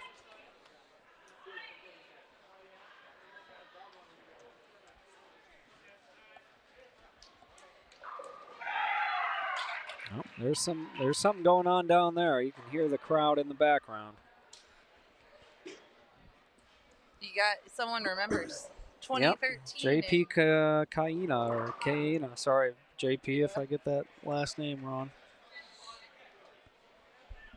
Show your age, 2013. Yep. Seemed like just yesterday, to be honest with you. Yeah, I That bet. was 12 years ago. It's crazy. Yeah, Time flies. Time, it does. It really does. And every year older you get, it's like it goes by quicker. It's true. It is really true.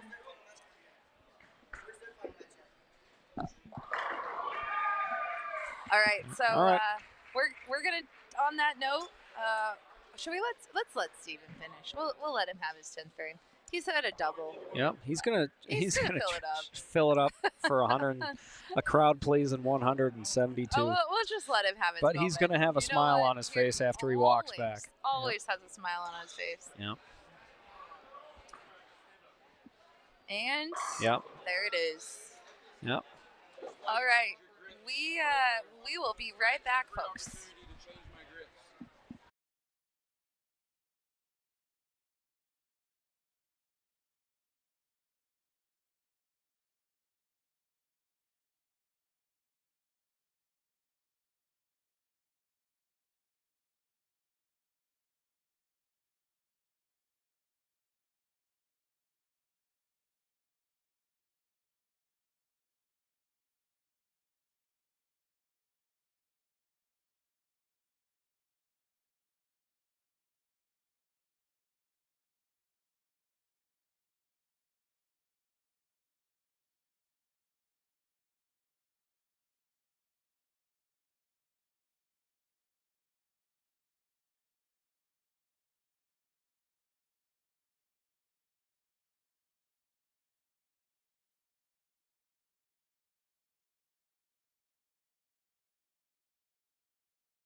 Guess who's back? Back again. Redo Schlem's back. Tell your friends. That's right. Guess who's back? Guess who's back? Guess who's back?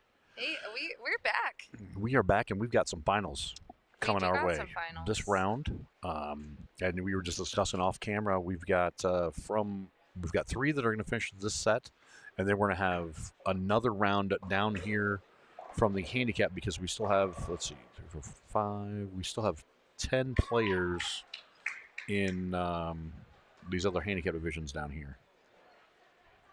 All right, so here is what we're looking at right in front of us. We have the finals of the senior division, which is on your top screen there right now. Okay. Top camera. Dual screen. Oh, yeah. We still don't have a Skycam or a drone, but we got dual screens. Yeah, that's right. 2 at once.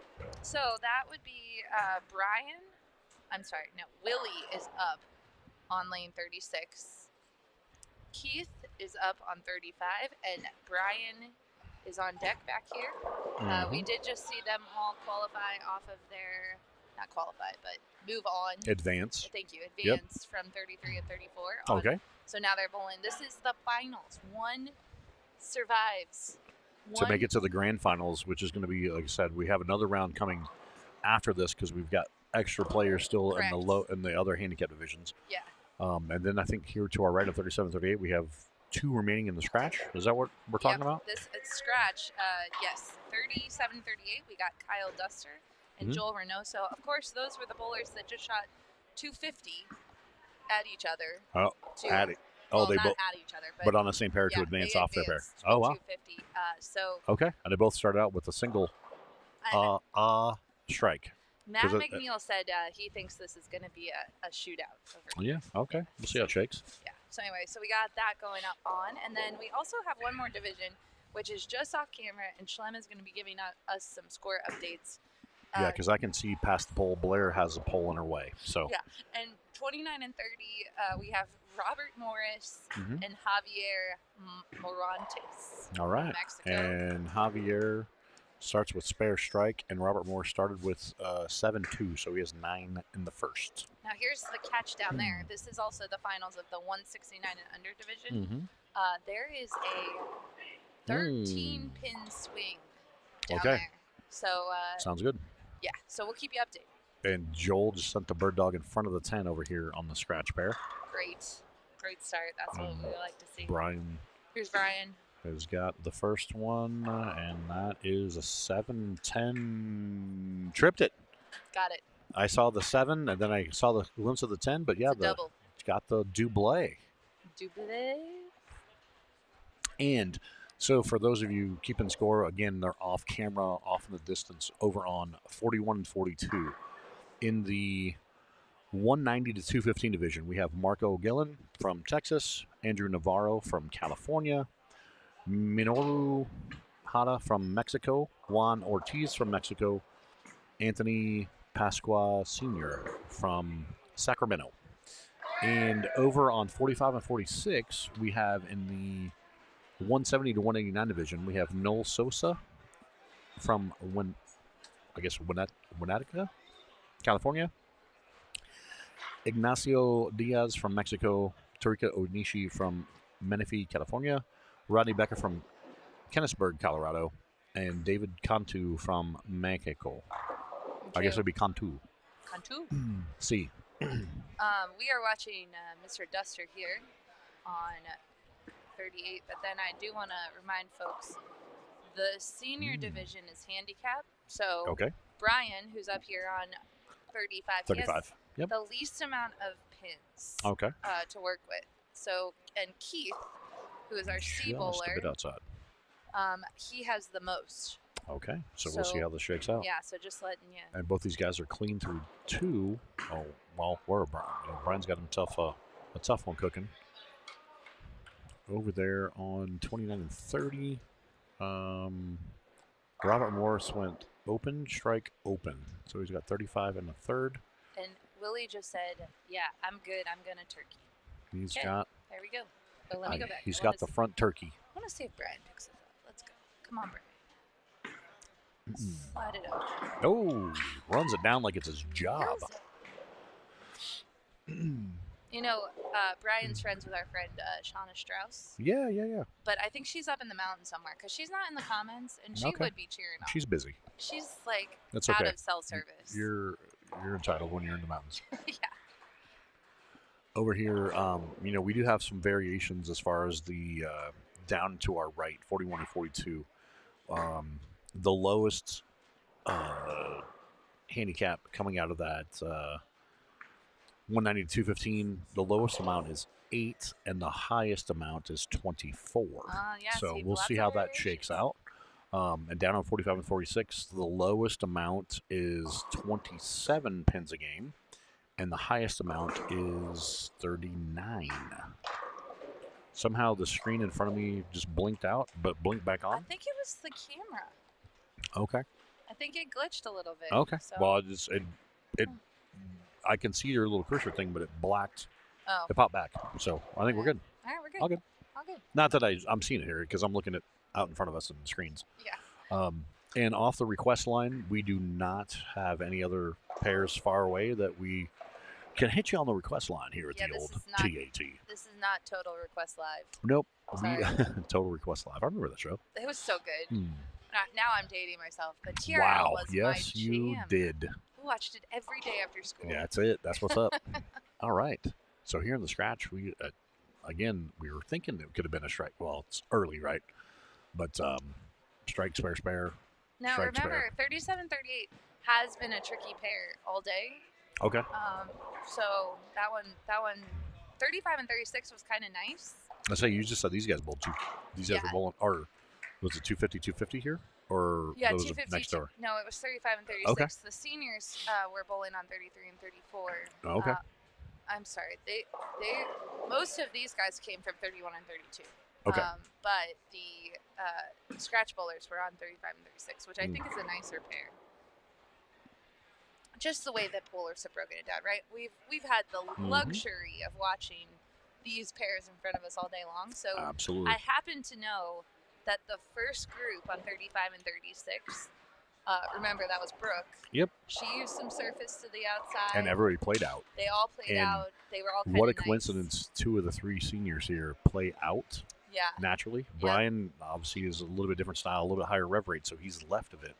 But yeah, we'll see how it transitions. It should transition well, right? Yeah, and 37 and 38 had that one grouping that all picked urethane. I was going to say, and that's where we're starting to see the ball not go through the pins. It goes through the pins a little bit different over there. Yep. And that's what Joel and what's the other kid's name? Duster. Duster. Yep, Yeah. Kyle. Yeah, Duster. Kyle. It's a deal of they're navigating the pocket, but they're trying to get it to go through the pins the right way to strike. So, and that's you just what never you know got. what you're gonna get. Exactly. Like I said, all the way to the get-go, the urethane stretches out the pattern. Makes them play different. And then over here on 29 and 30, we have Robert Morris has spare in the 4th, strike up in the 5th. His opponent has 48 in the 3rd, double. So that's what's cooking down there. And down here to our far right in the other handicap divisions, we've got they're filling some frames down here, actually. All 5 bowlers. So, again, as this goes, you take 2 from each pair, and then they will bowl head-to-head to see who the winners are to then advance to the grand finals. But like we talked about, these matches right here in front of us, we will be down to 1 winner in each of those divisions, and they'll have time to wait before the grand finals. And like we discussed, I believe we discussed off and on all day, is the fact of they're winning it. That they will re-oil. We'll have some time. We'll move some stuff around. But they will have a pair down on the low end to practice and stay warm. They don't have to go totally. They know these guys because they'll be sitting for a full game. Right. So to make it fair for everyone, they'll be practice pair down there for the warm up before the show pair. This is kind of just a natural thing here for us. So. The scratch pair, it's a unique going down here. We're like, oh, these guys are hot and heavy. Well, they both started with a strike, and now it's been a spare fest ever since. Looks like Keith there did a little, he stuck or maybe hit his shoelace. Or? Yeah, that was, I think he's stuck and stuck. Yeah, that was He fouled, but it was Yeah. also he got none anyway. So, Yeah. yeah, we'll see how this shakes out. Good shot by Brian. Brian had a pretty good pitch there. But Willie is really off to the races And here. Willie is Willian is what Willie do. Now I say that, and there's a 6-pin difference. Sorry, 6 pins between Willie and Keith. Keith has 6 pins on Willie. So Okay. All good.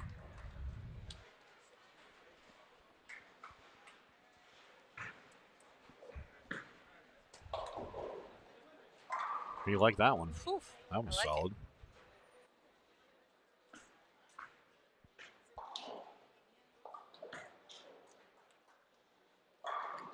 Oh, that was a good shot by Keith too. And he gives himself a little clap. Yeah, that was good. Well, Yeah. I thought I had it figured out there, Blair, but it just booped. I think it's all a good. little loose. So, That's hey, do you have a Robert Ward on any of those sheets over there? We got someone in the chat asking about him, and We do not. I think he may have gotten eliminated earlier on. You can gonna- find the full results probably this week. Takes them a couple days to get the Get it figured out on sheets all trueamateurtournaments.com. Yeah, you'll see. Or where what's the other everyone one? finished. Tatbowl.com? Tatbowl.com. Yeah. All right. Robert Morris catches the strike. So, what a He's little got- bit of what's happening to Keith too. Sorry to interrupt, but Yeah.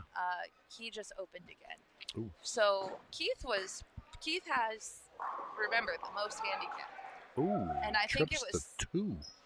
That was He's- almost a disaster. Keith had a turkey, and I think it started to get to him like, oh, I can taste All right. it. I can taste it a He'll little figure it bit. out. Yeah, no, I know, but this is where the pressure. It's a pressure cooker. So again. down on it turned into be a tight match. Looks like 29-30. So I'll take that back. Robert Morris has 95 strike up in the 7th, and his opponent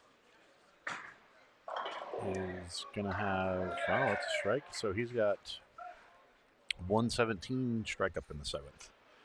So And he has 13 pins, so yeah. So it's He's- currently a 22-pin match.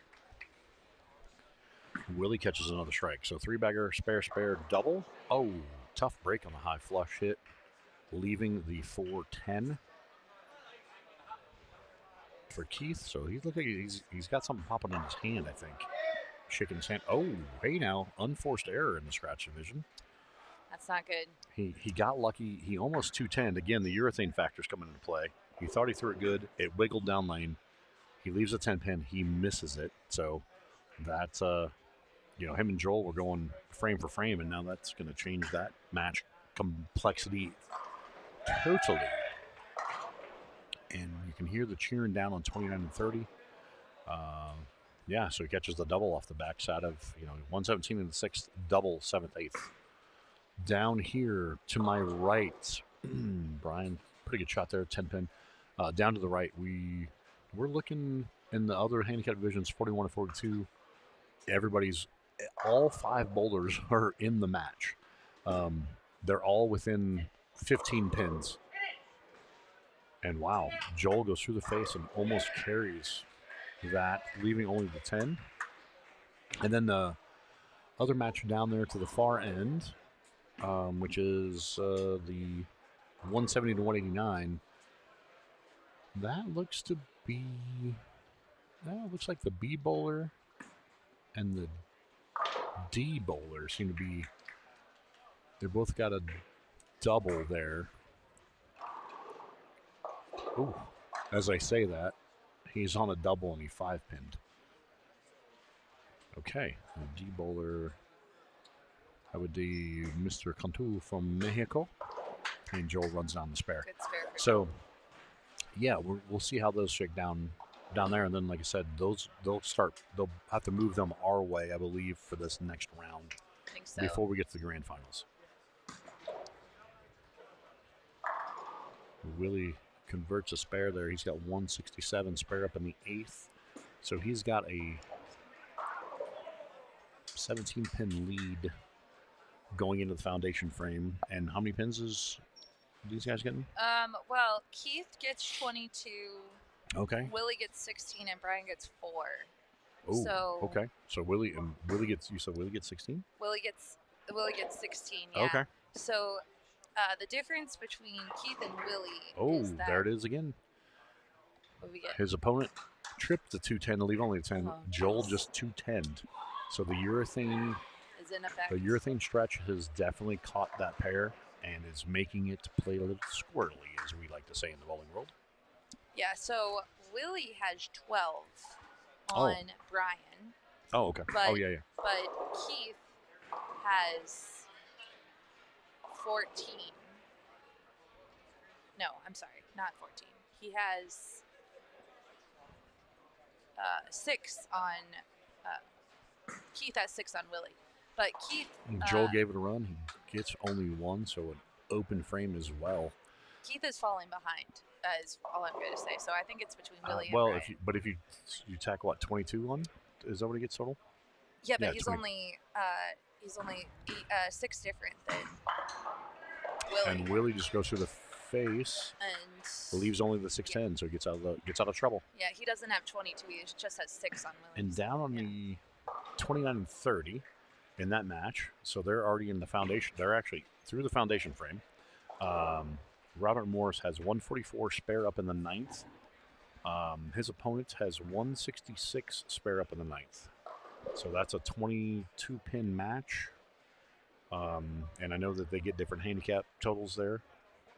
Down on 29 and 30. Oh, yeah, they do. But Javier has the higher handicap. He has a higher handicap, Yeah. and he's up in the match, Yeah, 22. so We'll see yeah. what he does here in the 10th. Does he like it? Oh, goes through the nose, leaves only the 7. It was almost a 2-7 split. But it looks like that's enough because they just shook hands. Yep. So that will do it, yeah, because Robert Morris can only, he can get to 190. And, hold that's on a what is it. minute, folks. Here, Willie just opened. Yes, he did. That's what I'm saying. Yeah. The game, and now he's looking around like, oh, what did I do that for? And Blair just said it out loud. No, just kidding. Well, yeah, that's true. I did, And, but yeah. And starting to get loud. Another unforced error. Another missed 10 pin for Joel's opponent.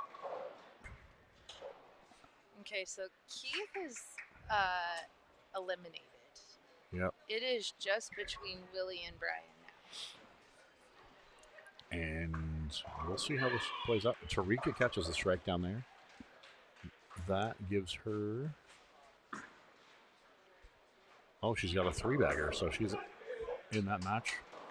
Oh, that was almost a Greek church. That fell down to only a 4-7.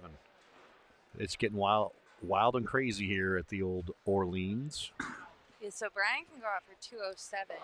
That is correct. And we'll see what shot. Does he like it? Pretty good. Rips the rack. Strike. He's happy about it. That's a winner, chicken dinner. He's a winner. Yeah, so Willie will be moving on to be the finalist of the senior division.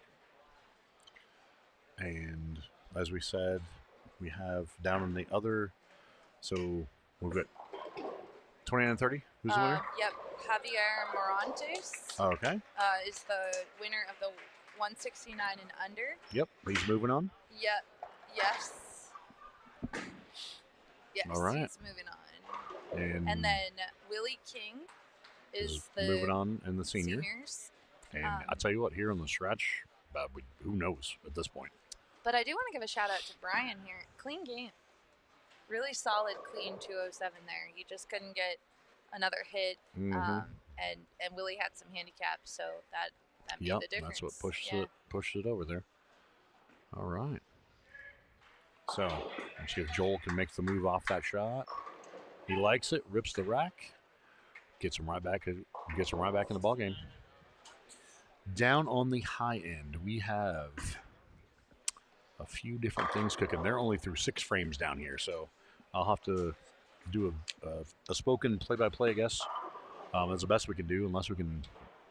Well, we've got the one camera here on the scratch pair, but we may try and spin that. Maybe we'll see how the time goes, right? 41 and 42. Looks like the B bowler has a commanding lead, which is Juan Ortiz And it looks to be the E-bowlers also got a good spot, and that is Minoru Hada. Oh, crosses over. Well, that changes it. Now the B-bowlers, oh, that's a 5-bagger. That's what throws me off because it doesn't like the strikes, like it doesn't keep the score. No. Yeah, that's every scoring system's different too, folks. That's it. Does Joel like it? It was 10 back. That was a slap 10. You like that one? So anyway, the B bowler. Oh, that is one. Sorry, I was correct in my thinking down there. And then down on the far end, it looks like Tarika's up. She has a 3-bagger. Working on the 3-bagger. She like it? She does. That was a big yes. That was a big hoop from her fan base back behind cheering her on. Yeah, all the California folks have now congregated behind her. She looks to have she's in a good position. Looks like between let's see, what do we got over there? A, B, C. So we got Noel Sosa.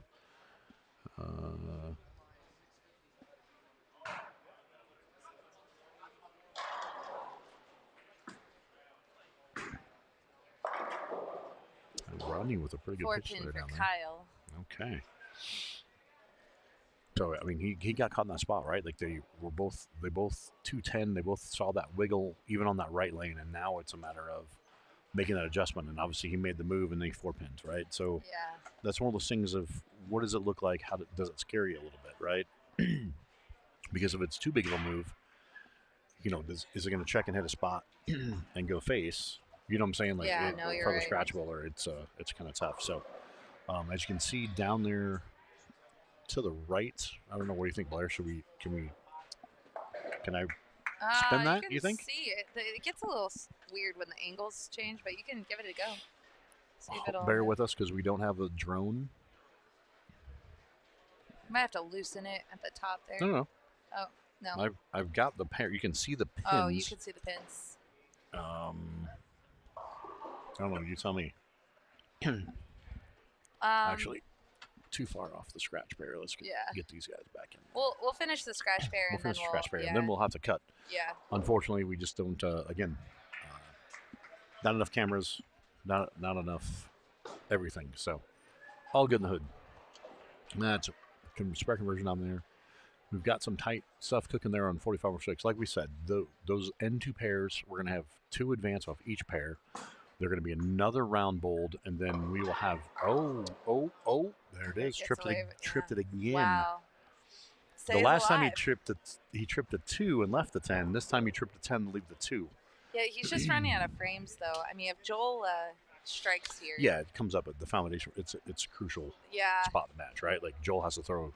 If he stays clean, it's ball game's over. Yeah, but. Yeah, and it's amazing. And this is how it happens at the TAT, right? You have the world on 35 and 36. These two guys both shot 250. And I can go, it's the same but different, and he runs it down. I can go back to the high roller days, right? And there's many stories of people watching that used to go to those, right? Yeah. It's Tarico catches another strike down there. You'd see guys shoot 250, 260 and lose, and then in a pair right next to them, somebody's winning with 128. It's just, and it's a 1-game match, and you're like, oh, how is that even possible? And it's unbelievable how lanes transition. It does. So this is huge for Joel, right? This is a very large shot. Yeah. For a very key moment in the event, honestly, because let's face it, if you're in the scratch division, you're one of the better players in the building, right? That's a pretty good pitch. That's 10 back.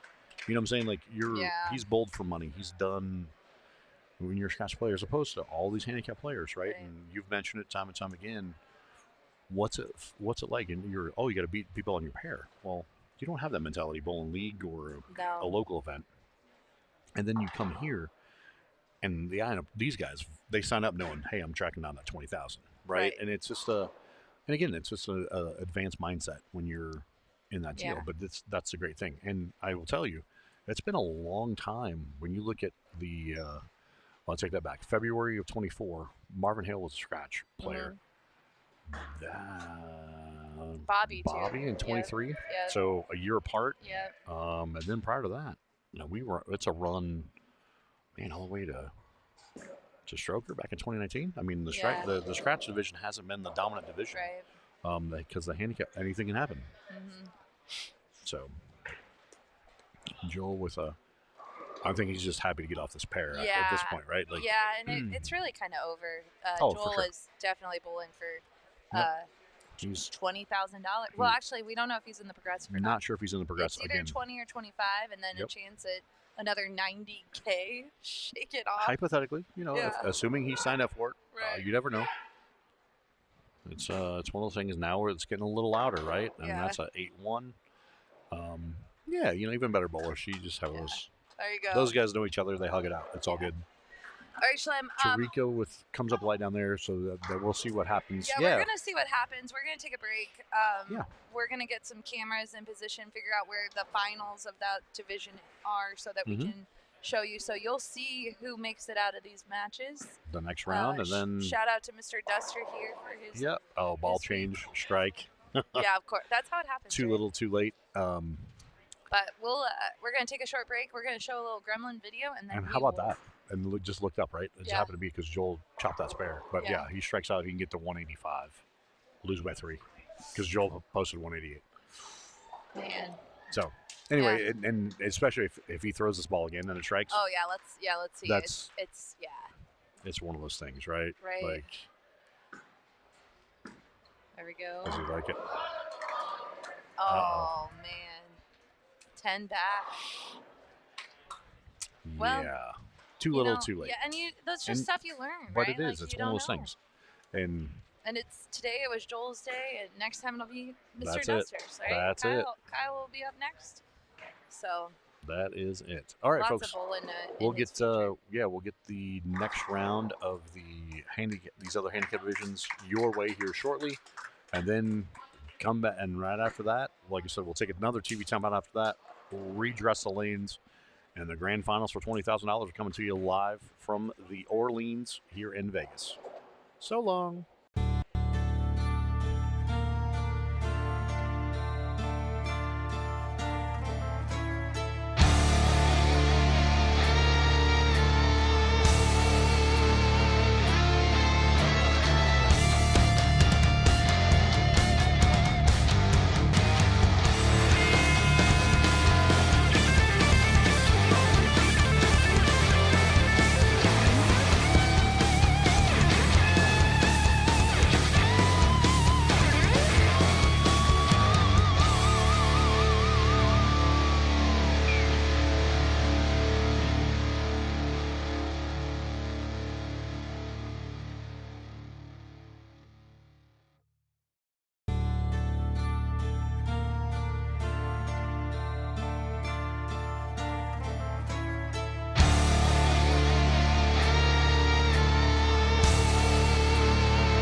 All right, we are back.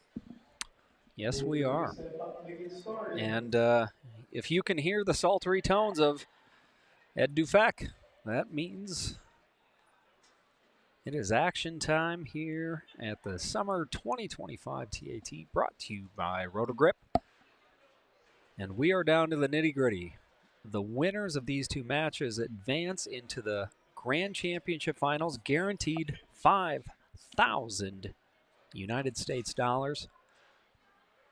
If you are on the wrong side of that equation, well, set your sights on 2026, because that's all she wrote. All right, so that bowler right there was Ignacio. He is from Mexico, and he started off the match against Miss Tarika Onishi. She lives in California, but she's originally from Utah. Yeah, both her parents have a long, great history at Storm, and Bob, her father, the late Bob Onishi, who was just an unbelievable man. He was, yeah. Dearly missed by everybody. Well, I'm sure he's looking down and very proud. For sure. Let's see what she does here. And she Nice has a shot. stride too. That's what she was doing in practice. Yeah. She is pretty lined up. So then on the 37 and 38, we have Marco Guillen from Laredo, Texas, and Juan Ortiz from Mexico. This is a 2-pin swing. Juan only has 2 pins on Marco. What about Takira and Yeah, Tarika and Tarika? Ignacio. Sorry, No, you're not Takira. Yep. See, Yeah. that's dyslexic. dyslexic. Yeah. I would do that. I tell you what. Tarika has 6 pins on Ignacio. Yeah. So again, really tight. Just one shot between the two of them, but but anything can happen. We'll see. We'll see. On Sunday Fun Day here at the TAT, anything can and often does happen. Now, I think on the left-handed match, 33-34, I think whoever can strike on lane 34 the most is going to win that match. Absolutely. The right lane, and I know from experience, the right lane is always the tricky lane for the left-handers here. It likes to hook early. It likes to labor down lane. It can often be a little tougher to carry on that lane. So I think on the battle of the left-handers, I think it's just going to come down to who can strike the most on 34.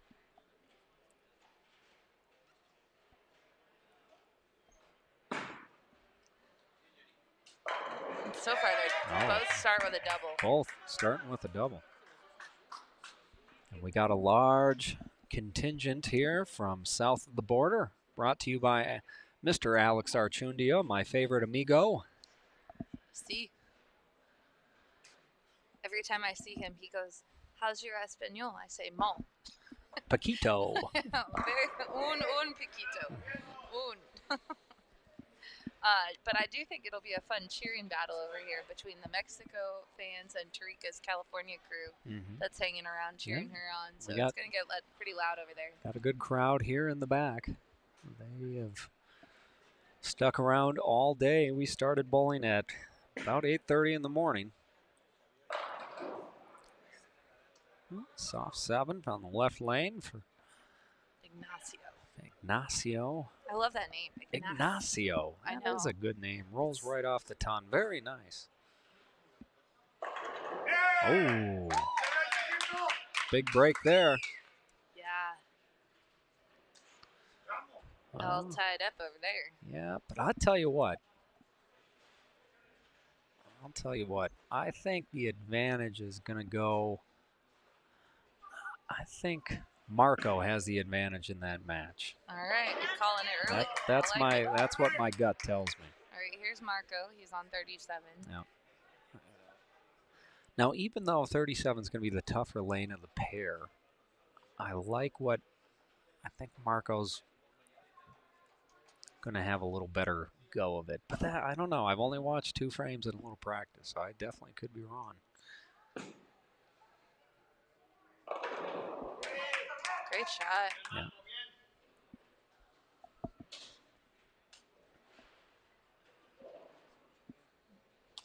Here's Tarika on 34.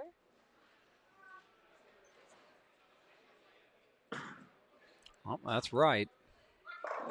Carries. Wow. Well, like I said, Blair, it's not about how, it's about how many. It's true. And, you know, at this point, when Tarika started the day today, of course she wants to make it to the championship match. But at this moment, it starts to get a little real over here. Yeah. So the swing's going to be a little tighter. Yeah. You might see some shots go a little Little astray. right? Like, yeah, it Astray. happens. Yeah. It does happen. It certainly can. Well, no, I've always said a break isn't a break unless you take advantage of it. So let's see if she takes advantage. Uh-oh. Oh, boy. Yep. Overcorrection from the last shot. Little slow grab pull on 34, so it happens to all of us. Next shot, well, I don't want to grab it, don't want to pull it again. Yeah. Miss it left. All right, good spare. There for 1. Yep.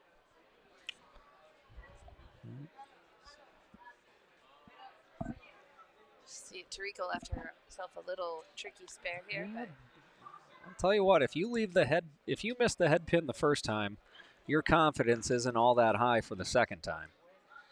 no problem. Cleans though. it up, no Covers problem. it.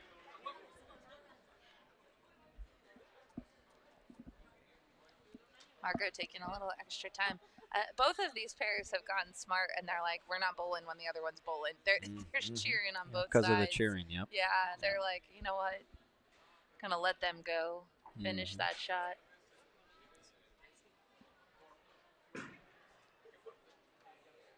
Right. 3-6-10 for Marco.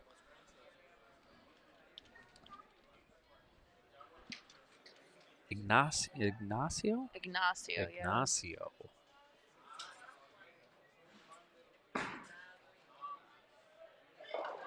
Oh, roll the 3-pin forward. I'll tell you what. See, now, it's not a break unless he can take advantage of it. Because if he doesn't strike here on 33, it's just like going 9 spare, 9 spare.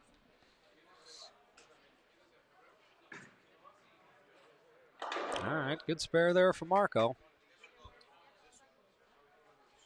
right, let's see if we take advantage of that break. We'll see. Like I said, I always said the really, really good bowlers that I've known throughout, or I've watched or bowled against, it seemed like they always took advantage of the breaks. Always. Every time something good happened, they'd come back with one of their best shots. He was a little light on the last one, overcompensated.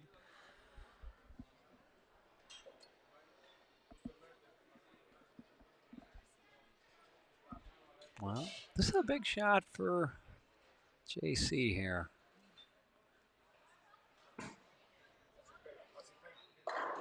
Oh, good. That was a good shot. Good move off the trip 4-7 last time. Pretty good shot. I've always said a 4-pin is one good move away from a 4-bagger. And as we've been saying, McNeilisms, they're starting to get, that was a good one. Yep. You're getting warmed up for the championship. I'm warming them up. The good spare by Ignacio. However, still finds himself in a small hole. All right, no problem for JC on the 4-pin. I tell you, if Tarika can get up here and go strike, that would put quite the strain on Ignacio. That would be quite the amount of pressure.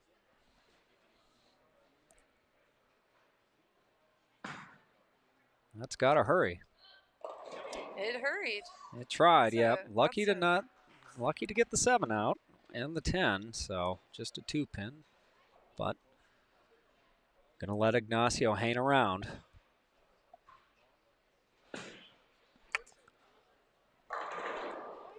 Good shot there by Marco. Had a chance. I raised the camera. My guy George has been in the chat the whole time. He wants to see the scores. He can't read the scores. Oh, yep. So Yep, that's I true. raised it for you, George. All right, George. There you go. Full service live stream here. You still can't read them, but Yeah, full service. Yeah. Like I said, we'll have a score only camera in the championship Yes, we match. will. So yes, we will. just hang tight. We're giving you score updates. We'll let you know. Because the other thing that's not added in is the handicap up there. So. Yep. Good spare over on. Good spare, Marco. That was a good frame. Yeah. Very good frame, especially on 37. That's the tricky lane. If you don't throw it really good, it wants to hook, get through the face, get on top of the face, and if you try to, let it breathe or belly it a little too much, it wants to hang. So that's the more inextricable of the two lanes for the right-handed players. All right, we got them. They're both going at the same time. This is the first time that's happened. So here's Tarika. Looks right. Oh, And paying full penalty there.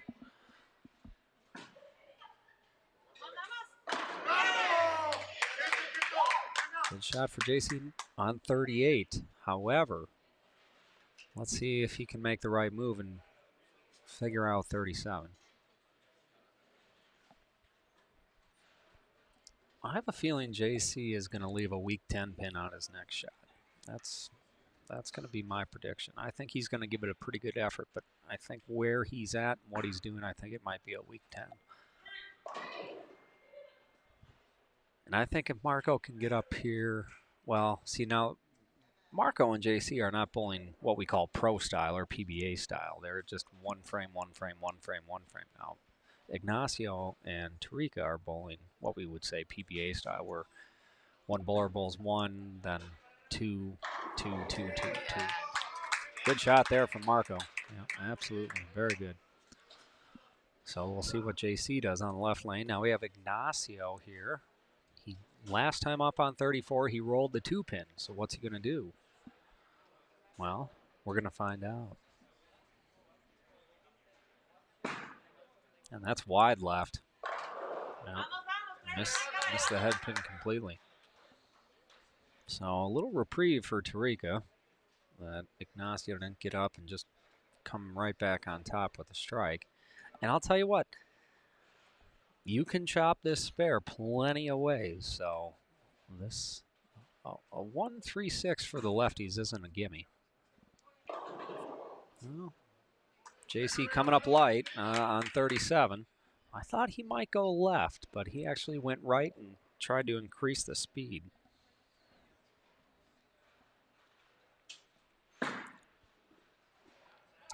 All right, good spare.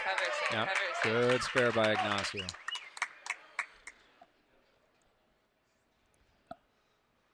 So Ignacio is going to carry a small lead here as he enters the 7th frame. He's got 106 spare in the 5th, spare working in the 6th, up in the 7th. JC covers his spare, and JC has got 99 in the 5th, spare in the 6th. But a chance for Marco here if he can hit the tricky lane 37. Turn a double. Oh, increase his lead by 20 pins over JC. Oh, look at that. Another 4-6-7. Or 4-6-10, I'm sorry. That's a big split over there, too. Yeah. Because Tarika had the open, so now he also... Yeah, quite the reprieve, actually. Well, let's see what Marco can do here. No, just out. I think Marco came up light, so he said, he tried to get more on top of it. I think he moved right, and he didn't change his angle, though, through the front part of the lane, and so that ball had just no chance of trying to come back. He could pick this up, though. He could. He certainly could. He's got a strike working, so if he can find a way to pick this up, he's got to reach deep. Little ball change. He decides on a different ball. This is going to take a lot of intestinal fortitude right here to make this. This is tough. This is very tough.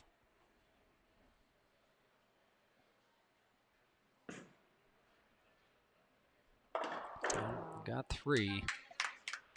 So we're gonna watch Tarika, but we did have a question.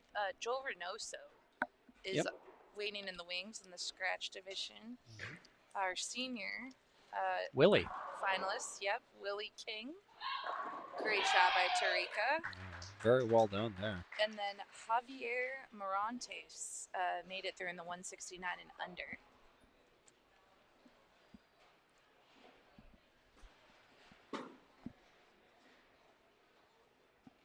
And then this division, where Tarika's division is the 189 to 170 handicap, and then our lane 37 and 38, that's 215 to 190 handicap. All right. Well, JC, once again, JC and Marco are playing the same game Tarika and Ignacio are playing. I don't want it. No, here, I don't want it. You have it. Oh, leaving themselves with some. No. Oh, dear. Yeah, that was just plain old left. Yeah. Well, just an overcorrection. She went high on the last shot on that lane, so she like, well, I don't want to go high again. No, open for JC. Okay, let's see what Tarika does here. She's a tournament player, so she could spare this up. Could spare it. Sure. And what's the difference in pins for? 6 pins. Tarika has 6 pins on. Okay. On Ignacio. Okay. It's close. So it's gonna be 5-3 out, and that's gonna give her 147 in the 8th. This is. It's gonna come down to the last shots, I think. I think. Marco has a 6-pin lead over JC. And folks, remember, this is the true amateur tournament. There's some nerves in play. High Marco is calling for the brookie, and it's almost like the best bad break you can get, because you had no business striking because you missed so bad. But you're like, well, on a high flush brookie, I ought to strike. And so then you upper deck 10 on a high flush brook. Wow. Oh, good shot there, Ignacio. What a good shot. That was a very good shot. Great shot. Now if he can strike on 33,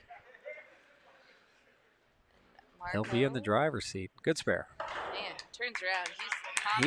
He knows. He's got it. He knows off his hand, yeah.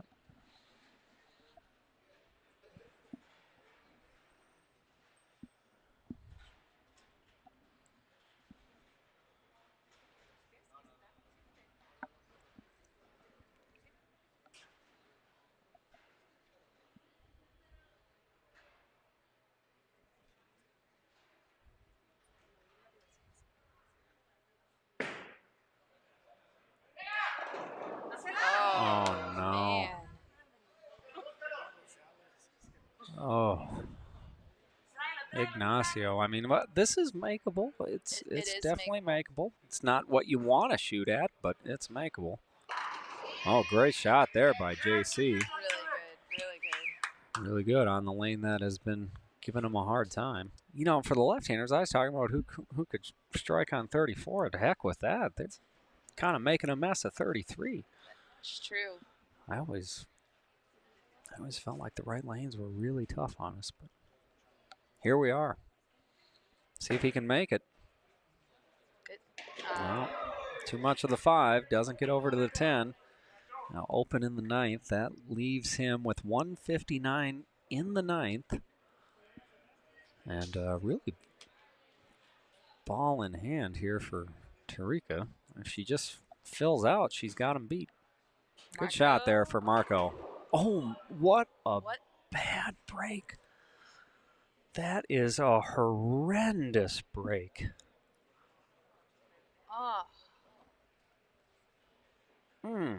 That definitely didn't deserve what he got. He was bare minimum. That ball should have got 9. Bare minimum. But, you know, in bowling, I always say it's round objects hitting one another, and anything can happen. Weird things happen. They do.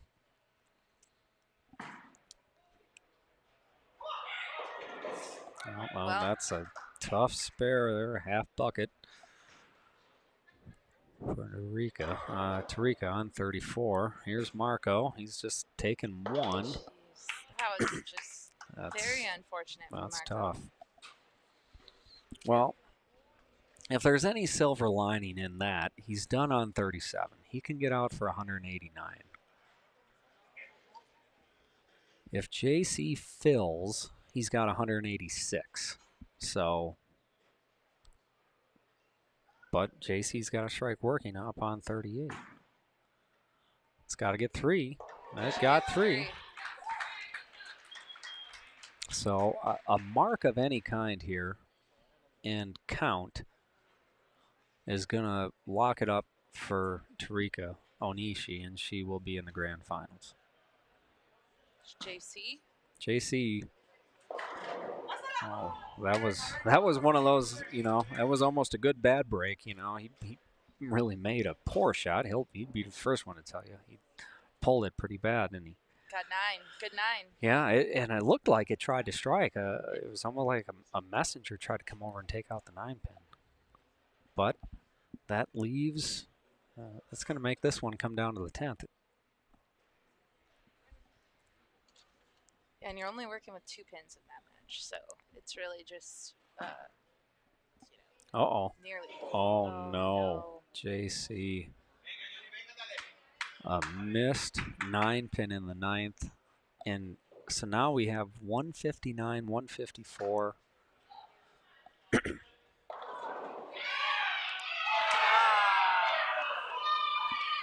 Tarika gets her mark, so that's it.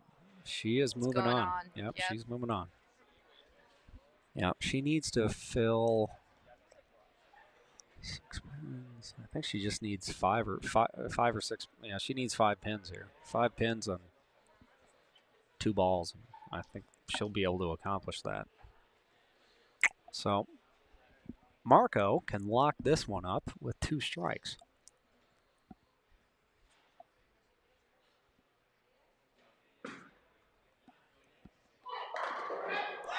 What a good shot for Marco there.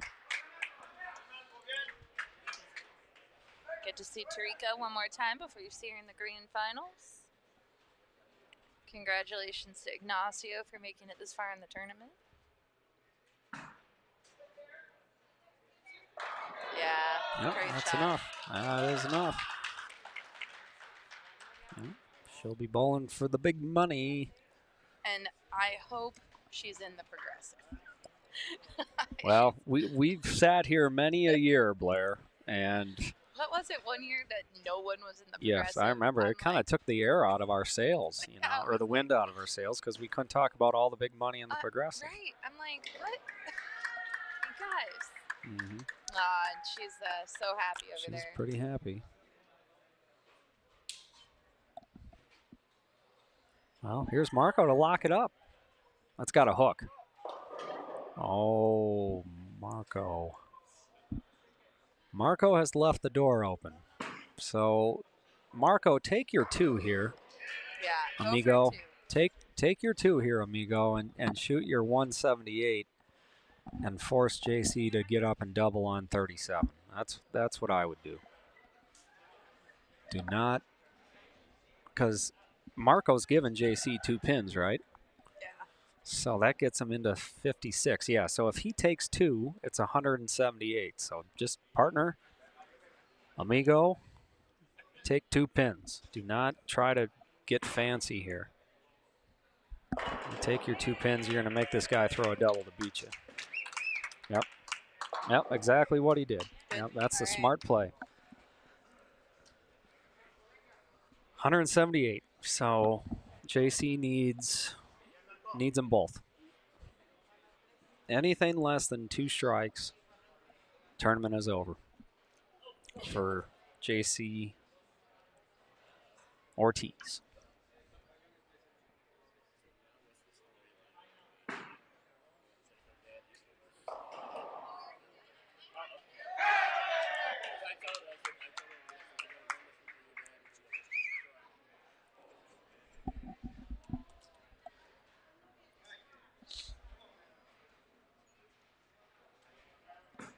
Oh, that was pulled. Oh my gosh. That was pulled a county mile. Oh my goodness. And that's bowling, folks. I mean, if he would have pulled that 3 instead of 8, he would be going home right now a loser. But Wow. he pulled it 8 instead. Wow. So he's in good shape. Now let's see if he can take advantage. A strike is a winner. Anything less is a loss. It's taking a little extra time. Yeah. As expected. Just got to, at this point, you just got to trust it. After getting away with that one, you got to feel good. Say, hey, maybe it's my day, and see if you can make it work. That was pulled again. Oh, it almost, you know, I would have felt really bad for Marco if that would have struck as well. I mean, that's on a high flush broken, it's actually a bad break that it didn't strike. Yeah. It really is, but it's weird to say that, right? yeah, no, it's yeah. a bad break. It didn't strike because that was a nice high flush brookie, but that's not what he was trying to do. No. All right, so Marco will move on, and we're gonna get ready for a grand final here. Yep, stick around. All right, we'll be right back. You've been watching the finals of the 2025 TAT Summer Classic. The TAT Summer Classic has been brought to you by the Orleans Hotel and Casino in Las Vegas, by Kegel, by Coolwick, by Hochstadter's Slow and Low, by Sin City Apparel, and by Rotogrip. The preceding was an exclusive presentation of Rotogrip Bowling. Own it. Once again, thanks for watching.